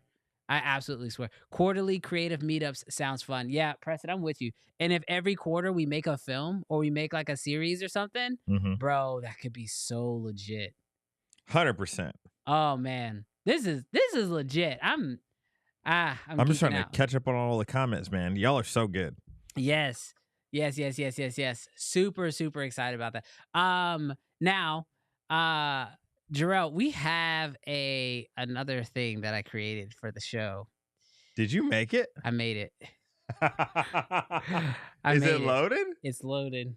Dude, no way. All right, are y'all ready? I got something special. Yes. Because Did you like it? Huh? Did you like it? Do I like the thing I made? Yeah. Yeah, I think it turned out good. Dude, that's legit. I'm excited. All right. So look, it has to do with our story. It's the bottom one down there. Yeah. So I saw this ad from Fiverr. I don't know if you've seen this ad yet, but they have this ad and it's all about AI. And every time they talk about AI, they say, nobody cares. The whole ad is like, this was made with AI. Nobody cares. This was AI and nobody cares. And like the whole ad, it is absolutely hilarious. If I could play it on the stream without getting the stream taken down, I would absolutely play it. But I got a hot take, Terrell. Yeah. You ready for this? I got a hot take. Hot take. Hot take. I got a hot take. And that hot take is that AI is here. Filmmakers who are fighting it have to embrace it. Yeah. And when it comes to your work, if you made it or if it was made with AI, nobody cares. That's my hot take. That's my hot take. Nobody cares how good you are. If you made it with AI or if you made it yourself, nobody cares. It's sad to say. Yeah. But that's how I feel. Yeah. I am going to agree with you. I think there's always going to be clients. And to be clear, are you talking like for like clients? Or are you talking about for everything? In general. Dude, another video I saw. So, what is it? It was what's the university that plays basketball? I mean, they all play basketball, but they're big. It's like UK. It's the initials are University of Kentucky. Oh, yeah. Is that them? Yeah. So I saw a video from the University of Kentucky. They put in it basically was like an LED basketball floor. Like that people are like running on? Playing basketball on a screen. And like when somebody like the shot clock showed up on the ground. Oh wow. Or like when someone hit a three. Now are you talking like this is real or real this is time? Fake? No, this is real time. Wow. This was insane, right? And here's the deal. They were showing like the whole process of like how they made it. And in part of that video, I saw them open up Midjourney and create, because their logo, I think it's like a bobcat or something like that. They went into Midjourney and created the actual bobcat in Midjourney and then used it in the production on the floor in real time. So they used AI to create the tool and then animated the tool, animated the image, and then showed it in real time. Insane. Using AI on a real national floor with basketball. Are you looking at it? I'm looking at it right Crazy, now, right? dude. So wild. And they're using AI to make this stuff happen. It's absolutely crazy. But here's the thing. They're using AI. And so when I saw that, and then I saw the Fiverr ad, and then I'm starting to just see more pieces of content that are coming out. And I'm just like, dude, AI is getting to the place like where it's like video editing or Photoshop. Yeah. Nobody cares if a girl is Photoshopped or a guy is Photoshopped on a magazine cover. We just expect it. Yeah. I think you're probably going to care if they weren't. But how are you going to know? And that's No. What I'm saying is like, if like, and obviously there are some covers, like whatever, that's like going towards the realism. But like, if somebody wasn't Photoshopped on the cover, we'd probably be like, why do they look like that? Why aren't they polished in the way that you kind of expect them to be polished? Yeah, I just feel like now AI is becoming very quickly, and it might be because of Apple. Mhm. It's probably because of ChatGPT as well. But like the idea that like AI is like a thing, it's not a thing anymore. Yeah. I think we're at a place now where AI is just a tool, and people expect you to use it. And I even have a client. I had a client who I was helping write scripts for. And when I was writing the scripts up, she legit told me, she goes, "You are using ChatGPT for this, right?" And I was like, I mean, yeah, but I wasn't going to talk to you about it. And she was like, because this can be done in like 15 seconds. I was like, oh, we're here now. Yeah. We're here now. Yeah. Like, they not only do they not care if you're using AI, but they actually expect you to use AI because they know the benefits and speed that AI offers. One of my real estate clients, they are like, hold on real quick. I need to make this housing listing description on ChatGPT. And I'm like, I need that description to throw into ChatGPT to make the voiceover. That's it, right? 100%. It's absolutely wild. So I would love to know what y'all's thoughts are on the AI stuff. I mean, I personally think we're here now. I think we're here now. There's nothing we can do about it. Speaking of, while you guys let us know your thoughts on AI, because we're gonna bring them up on the stream here in just a second. So definitely let us know your thoughts on AI. Yeah. And if you have hot takes, make sure you put a HT and then your slash, so that way we can pull up your hot take, because I worked hard on that graphic. Here's my next point. Yeah. Did you see the new Runway AI animation thing? Well, I saw it because you sent it to me. Yeah, but I didn't see it. I watched it. You checked it out, okay. But I didn't see it without. I didn't see it out in the wild. Where did you see it? So I've got a friend who does production here in Houston. His name is Greg with Lifted Media. Super dope guy. He actually did all the CG work on our Star Wars film. Oh, dope. Fantastic. Well, him and his team. Let me give his team credit too. Dude, he has access to it. And he did some video where he was, basically he did the thing where he filmed himself. It is crazy. It is absolutely insane that now we're at a place with AI where you can upload, and like, it's not just like these pre-created characters. Yeah. Right? Like, the way it works is like, you can, this is nuts. This is a nuts sentence to say. You can use AI to create let's say a Pixar animated version of yourself. And then you can use another AI to write a script for yourself.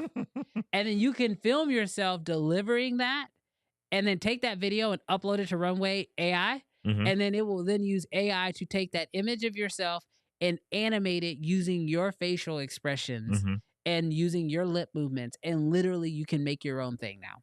Dude, it's so crazy because I literally, like, I work in a church. I do stuff for nonprofits. And all I can think about is like just taking videos to the next level. Now, obviously, you could use this for anywhere, anything. But genuinely speaking, animation always felt like something of not being able to touch it. Yeah. You know what I mean? Like, don't possess the skills, don't have the time for no 10-second video. Yes. But to be in a place where you can literally like cartoon Pixar yourself or a character in a story, and then literally like, dude, That's a crazy world. Yeah. That's a crazy world. Yeah. So I think that, oh, that's what you were thinking earlier. You thought I had that ready. Oh yeah, Yeah, I I don't was have that like, ready I was yet. like, No, I would've showed you that. when you were like, No, I was no, like, you did it? no, I didn't do it. Maybe Yeah, soon. yeah. We'll see. I just realized what you're thinking. Yeah. But no, real talk. I feel like it. I feel like we're at a place where like, if you do hate AI, I completely get it. Mm-hmm. Like and it's the hardest part because it's like it's the one thing that I personally feel Mhm. like I have been the most torn up about. Yeah. Personally. Yeah. Like part of me is like, this is gonna hurt jobs. This is gonna maybe hurt creatives. Like Mhm.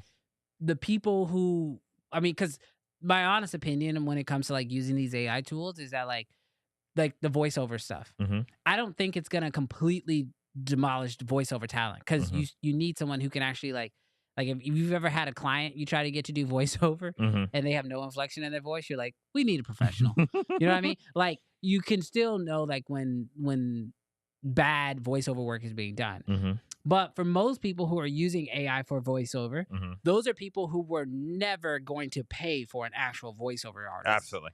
They're just using the AI because it's an option. Mhm. And the people who could pay for voiceover, I think there's a small amount of them who will be like, yeah, I guess we'll just try this AI thing. Mhm. And those are the cheap ones, which you probably don't want to work with anyway. Yeah. The ones who actually appreciate an actual voiceover talent, they're going to keep working with voiceover talent. 100%.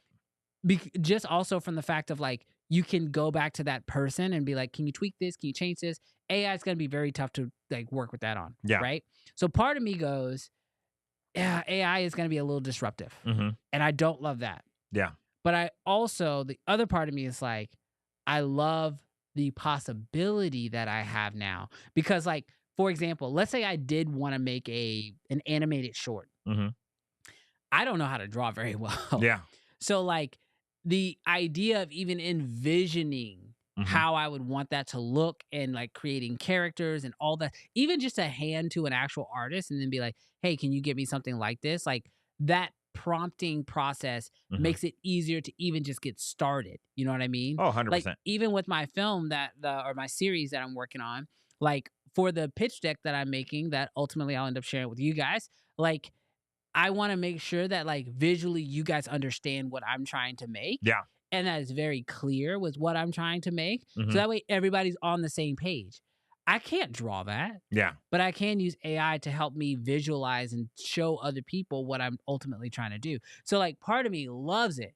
And then the other part of me is terrified by it. Yeah. And so the only like reassurance that I have right now Mhm. is that like the advice that, that was given to me that I've been just telling everybody is like, if you haven't started making your own things, Mhm.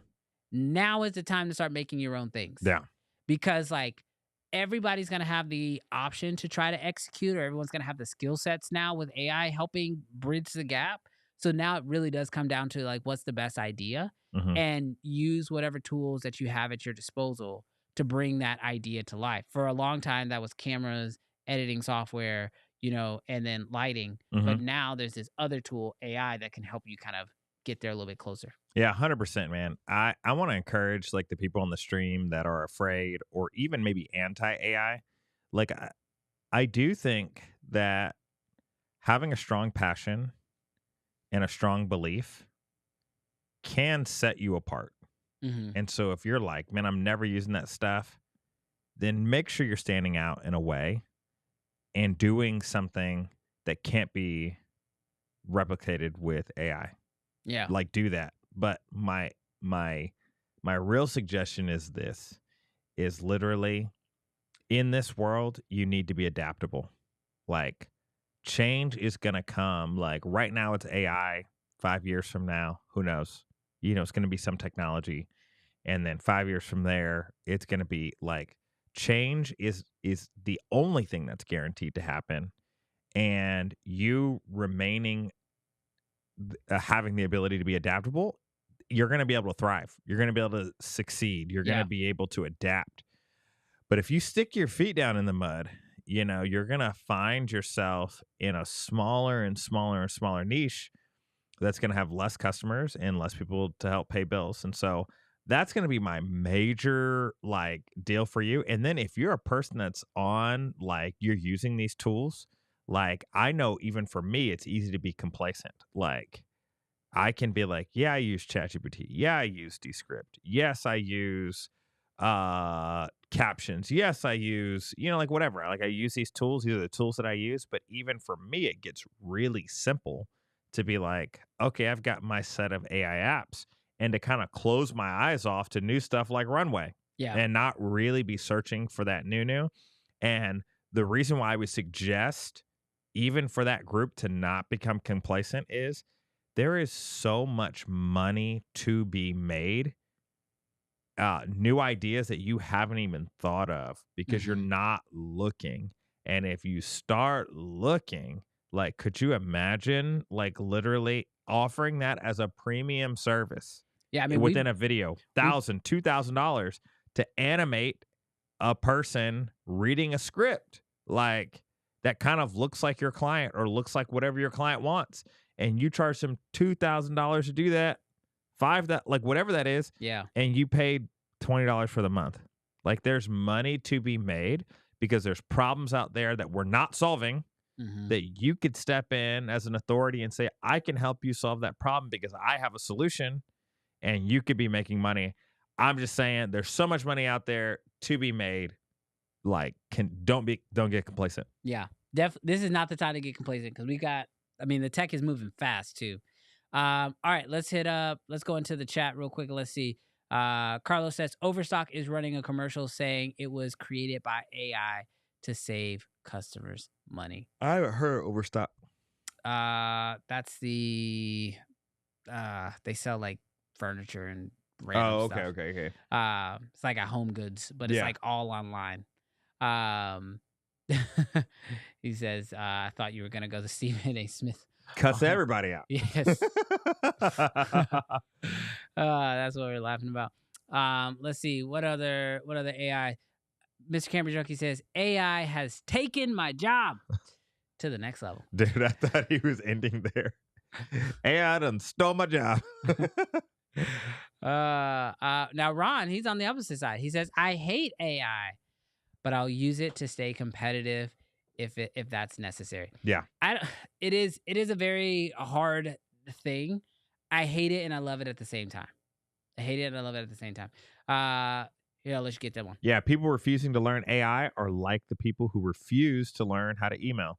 It's a tool, not a replacement. And if you don't learn how to use it, you're crippling yourself. Yeah, 100% agree. Like, Glory, when you hear people say, I don't know how to do that. And you're like, really? It's 2024. My mom. Like many tools, I think it comes down to who is using it. I could see people using it in a pretty terrible way, but so it can be helpful. Wait, what? But also okay, but also it can be helpful in a good way too. Yeah, that's everything, right? Gabriel says I love AI. Okay, here we go. Hot take. You get it. In a way, people hating AI these days is like a bunch of old heads having so much ego and hating on the young and talented. The youths. The youths are not in the building yet. Yeah. The youths have STM. Where you at, bro? You on? Entered the chat yet? We'll have to see. That is a very hot take. Thank you for not getting too hot because we didn't screen the comment before. We're reading it word for word. Here's one. He says, Michael Tobin made a video. Shout out to Michael Tobin. Good friend. Was it one of the first guests actually, was he the first guest we ever had on the? No, I think Marcus and Porter were. Yeah. Michael Tobin made a video with an ad about AI voiceover, and you should hear how it pronounced Pixis. Yeah, he had to spell it differently. Yeah. I think he had to call it Pick 6. Yeah. Pick 6. I do see that a super chat came in down there. I'm pretty sure. Oh, we got one? Look at that. Oh, Logan. Of course. Oh, Logan. Logan. With the AI gang. Logan, he done paid for a whole Happy Meal. Are we hitting it? Yeah, we're hitting it. We're hitting it. For you, Logan. That's you, Logan. That's for you, Logan. That's for you, Logan, right there. Hey, and look, the cameras are going to do what they're going to do. The cameras are gonna do what they're gonna do. Because Logan put that super chat in there. Carlos. Carlos hit it back with Oh my God, that man is rich, bro. He said the Brandon's Film Fund. Let's go. Bro, when that man... We just played. I got $50. We got to run it. When that man told me he was considering buying another KX, I literally thought to myself, this man, he making them productions, bro. Hey, Carlos, you want to just come produce my film? I'm game, bro. We do need a executive producer. We do. We need that. We need that executive financial supporter. But no, real talk. Okay, but thank you guys for your super chats. Absolutely. You guys are awesome. Bro, your light is my light. It's my light is just, it's not, I don't want to stop partying. Yes. All right, let's see. Let's see, RG, yeah. The Tobin comment, yeah, okay, that's where we are. Here you go. Here's another one from Fox. Yeah, with Fox? art. Fox or Fax? I don't know. The foe. With art, AI needs to be used to make tools to help artists and people who can't draw easier. AI isn't trained on public domain art, so ownership gets iffy when it comes to generating art. That is very true. Yeah. Yeah, and that is I don't, because AI be stealing. I appreciate you actually bringing that up, because that is a big piece. I mean, I've seen it already that, like, you know, a bunch of the AI tools have been trained on YouTube videos. Yeah. And like, I mean, I definitely don't want to sit here and pretend like my channel's big enough to have it be trained on it. Mm-hmm. But like, let's not, like, how would you feel if like every single one of your things got, like, every single one of your videos? We suing. Put me a part of that class action lawsuit. We suing. We're we're suing whoever, because man, there's money. I ain't suing nobody, ain't got no money. But if it's if somebody like Midjourney be pulling in millions every hour, I'm assuming with their deals, we coming after you. I just want a percent. Yes. I want. You can use my data, just pay me for it. Yes. All right, I like this question right here. Good to see you again, Trevin. He says, have you guys considered a segment where you review and give feedback on work by the uncensored audience? Oh, dude. That's a really good idea. That is an excellent idea. We have actually been thinking of like bonus episode ideas. Absolutely. So like, we don't want to put too much out there yet, because we're still literally we were talking about it, what was it, Wednesday? But like, we have been thinking about like, oh, what happens if we added a bonus show or Absolutely. added something new for the audience? So Yes. yeah, if you guys have ideas. So this is something that I learned a long time ago, because like there's always tons of great ideas. Yeah. But we need people to champion those ideas. Yeah. Or they won't ever come to fruition. Yeah, true. So what one way that we will know that this is something that you guys want and that you guys would find valuable is hit us up on Instagram. Yes. With the link to your video that you want to be reviewed. Mm-hmm. And if we get an overwhelming response of videos to review, then we'll run it. Yeah. If only one person does it, then maybe we'll review that. But if nobody does it, then we'll be like, we know y'all didn't really want it. So yeah, you're just talking. Vote with the DM. There you go. Vote with the DM. Vote with your DM. All right. It says, here's one from FSB. AI should be the seasoning, not the main course or even the side dish. You know, I kind of agree with that. I mean, I'm not saying that I agree with that forever, because I'm sure AI is going to get continually better and better and better. Mm-hmm. But I would love AI for cutscenes. I would love AI for special effects. I would love AI for the icing. Yeah. I don't know that I want to be prompting, create me a short romantic film about whatever. And then it just spits it out. And then I'm like, look what I created. Dude, I can tell you, AI sucks at that, actually. Yeah. Like, it's so bad. Like, even when I do use AI for, like, brainstorming and, like, coming up with ideas, like, I have to go, like, I learned that, like, it's best to just go, like, scene by scene. Yeah. Or, like, give it small tasks to do. Mm-hmm. You know, it's just not really all that good at the bigger stuff. But, no, I definitely recommend using it, like, as a seasoning. Like, work with it. Like, have your own ideas. Yeah. Don't, like, go to it, like, you know, for just, like, give me the idea. Take it and run. You should be using it to help you, like, expand your ideas. And one thing that I actually love using for is like find the problem with this. Like I'll give it something and then be like, tell me what's wrong with this. Yeah. And then it'll like, it'll like start trying to pinpoint little issues, which I didn't see. So That's that's cool. really nice. Rainey says, AI is here to stay. We got to ride this wave and use it cleverly to profit from it. So many new publicists to figure out that they can make money. Yeah. They can make you money. Possibilities. Sorry. Y'all know I'm dyslexic. Dyslexia. Which one you say? I said dyslexia. Oh. Here we go. I'm just gonna rip off AI quote artists because they can't copyright anything. That is one thing that I think is very interesting. I wonder how that's. I think a lot of stuff has to be like championed in the courts, and they have to figure it out. The screenshot. But no, like you can't actually copyright anything made by AI. Yeah. So like, but if AI is trained on stolen information, like if you could copyright it, then you have to give credit to the original. So like, sounds very great. It's a super complicated issue, and I am not smart enough to figure it out.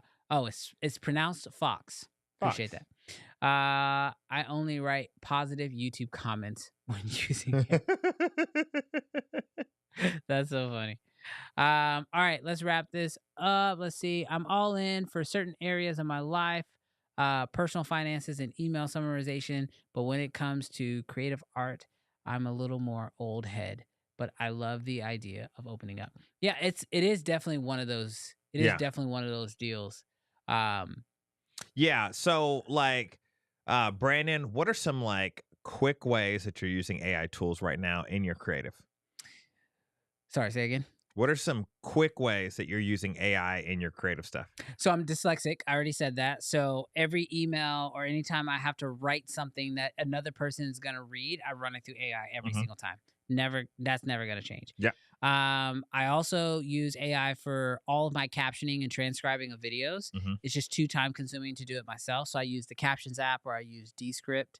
And then another way that I use AI, I'm kind of playing around with this tool, but it's called Motion, and it's like a calendar AI tool. I'm not ready to like give it a sign of approval, but it basically, you can like dump everything that you feel like you need to get done into it, and then it looks at your calendar and tells you where and when you will have time to actually do it. That's dope. And so that's another big one. And then I just use ChatGPT sometimes to like back check or to like, I work with real estate agents like you do. And so sometimes I don't know the proper way to say what I'm trying to say the way a realtor should say it. Yeah. So I can just say it in my voice and then throw it in ChatGPT and say, tell me how a realtor would explain this to a seller.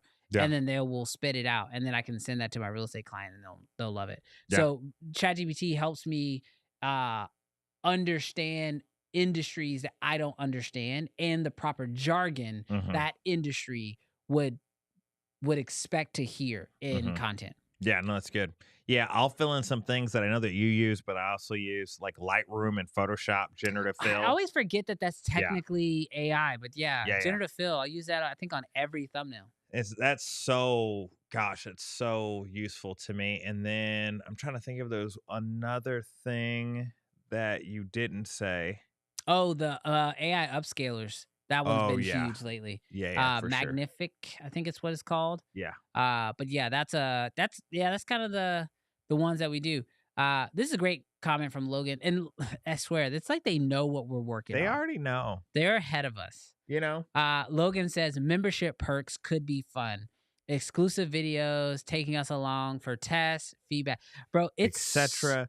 Maybe some merch. Did I say that? Did you say that out loud? Did I say that out loud? Did you look in that box over there? Might want to be here next week for a sneak peek. Hey, for y'all who be rocking, you definitely gonna want to be here next week. Yeah. A little something. Little something for the birthday week. Yeah, but no, real talk, Logan. Yeah, we have been thinking about that, and so yeah, definitely let us know what perks y'all like, because I mean, ultimately, this show for y'all. Yeah, 100%. What? Is this new? Wait, this is not real. Hold on. Let's pull this up. It says super chat. Breaking news. Canon just bought Blackmagic and Apple Intelligence. Game over. So I'm going to fact check you. Fact check that. We're not dancing to that because we gotta We gotta see. We'll dance for the money. We'll dance for the money. Whoa, pause. Calm down. We'll dance for the money. I'm not above $5. Wait, breaking news: Canon just bought Blackmagic. There's no way. Double check that. And Apple Intelligence do this. That's I'm gonna call Cap on that. Dude, so many people have that as a deal. What? What's that? No, some people like actually like every couple of months will just make a YouTube video. Canon buys Blackmagic. Wow, clickbait. Okay, well, Tim C, I'm gonna assume you're not Tim Cook, and I'm gonna say thank you so much for the super chat. Yes. But so far we've got no way to confirm that you are telling the truth. So we're just dancing for the super chat. Yeah, we're just dancing.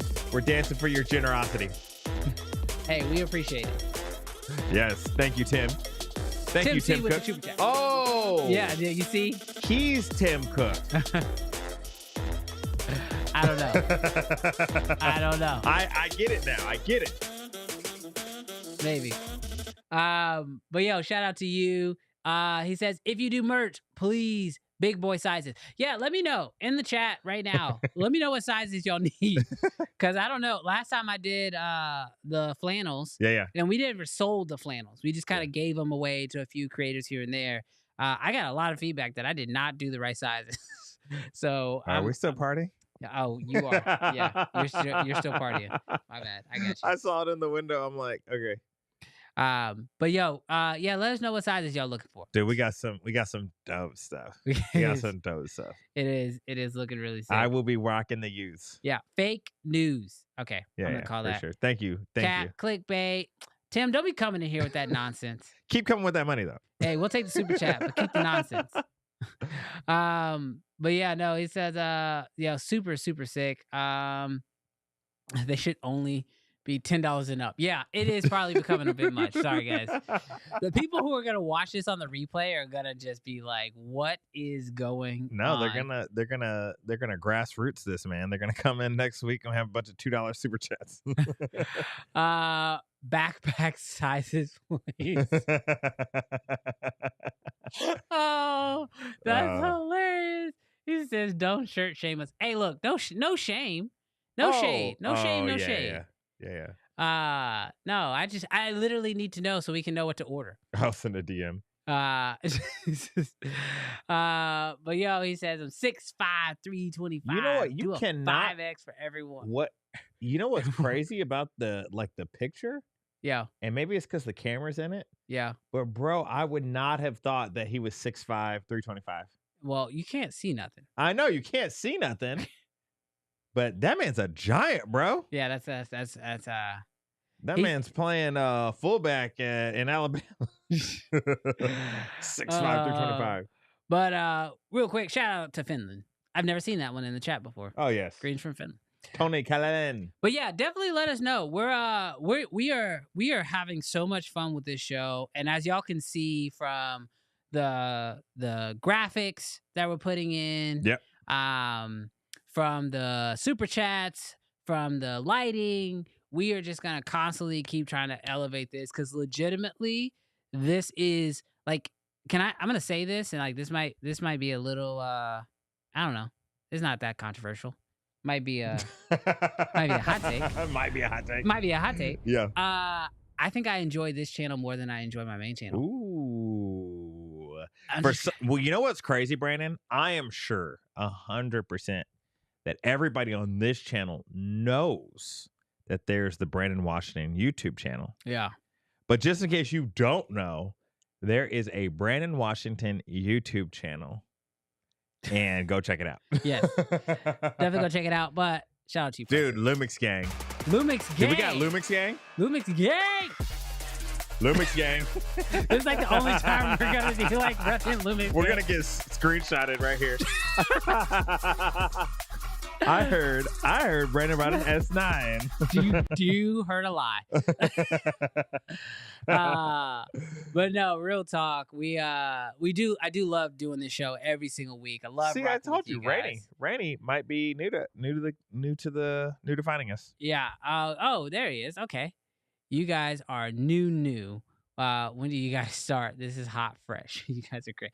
Dude, shout out to you. Brandon's been on YouTube for years. I have. You know what's crazy? And we'll kind of wrap it up with this because we're way over. I started YouTube, and when I started, and Mr. Camera Junkie can actually attest to this because he was actually there about 3 years ago on my YouTube channel, maybe 4 years ago. I did live streams, and I loved them. That's actually how I met Mr. Camera Junkie. I met a lot of actually, that's how I met Brandon Talbot too.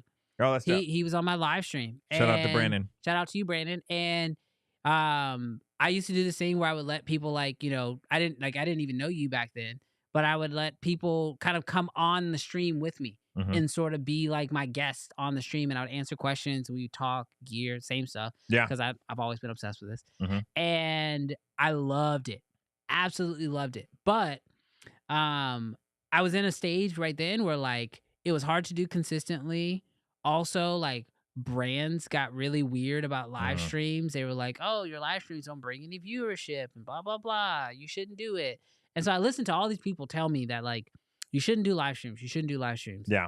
And so I stopped. I gave up on the live streams and I stopped doing them. And it's one of the biggest regrets I ever had because I had enjoyed it so much. And even back then, I want to say Brandon and Mr. Camera Junkie can probably fact check me, or maybe if they remember, but I want to say we were rocking like 20, 50 plus people hanging out with us on the live stream, even back then. Yeah. And so the fact that, about almost a year ago, which is crazy to say, almost a year ago, we decided we're going to bring the streams back. And you and I decided we're going to go every single Friday. We're never going to miss a Friday. And I didn't care what brand said. I didn't care about anything. I was like, screw it. Like, this is what I want to do. This is what I love doing. This is what I want to do. I love rocking with people. I love actually hanging out with the chat and just hanging out on a weekly basis. And, it ultimately ended up us being like on a new channel because it was actually easier for people to find it and just other benefits. Yeah. But the fact that we can do this every single week, hang out with you guys, play games, dance, let the lights flow, and the fact that even y'all are saying y'all be down to actually help me produce and make my films, like I honestly, like, I know it's getting a little mushy, but it's honestly one of the things I'm most excited about, and I can't wait to continue to rock with you guys and keep doing the show every single week. So I have to say, I think that's the reason why this channel and this show is actually more exciting to me than even making some videos on my main channel. Like, I don't even make a whole lot of videos on my main channel anymore because all week I would rather spend the week prepping for this show, trying to get effects going and creating graphics and all that stuff. Yeah. Like, that's the stuff I want to keep doing. So shout out to you guys. Y'all literally make this show every single week. I love hanging out with you guys. And so sorry, I'll get off my soapbox. This man says, "Dan, before we dance, because I loved this comment. Where's it at? Oh, can you pull up John? Where my right higher there, low? Right here? Yeah, dude, so cool. We are gonna dance, and then we're gonna leave." He says, "Guys, love what you're doing so much. I've blocked my Friday calendar as a standing commitment." That's dope, John. Appreciate that, John. We blocked this Friday too. Bro, that huge head is gonna cost money for an extra material. Bro, seriously, shout out to you. Shout out to all of you guys. Preston, Lumix gang. Brandon, go down. In the building. Go down. You missed it. I missed it? What is it? You missed it. Dance? Right there. This one? Yeah. This one? Yeah. Oh yeah. No. I got it. I'm gonna get it. I just want to get all these out. Came along when you were balancing the 1DX on the Zhiyun. Bro. Seriously. That's a long time. Back in the day. Hey, shout out to you. When Brandon was vlogging. Oh, let's not go that far back. Vlogging. But shout out to you. Preston says, could you do a video on the BTS of how you do these streams? Or you have one already? No, I don't have one, but we're working on something. So yeah, we'll definitely share that information in the future. I just want to get these because we're dancing and we're out. So got in late. But yeah, bro, super excited. Yes, Brandon. I know. We've Back been in at the this. day-day. We've been at this for a while. Literally the only live that I try to make weekly. Dude, we appreciate Shout that. out to you, Preston.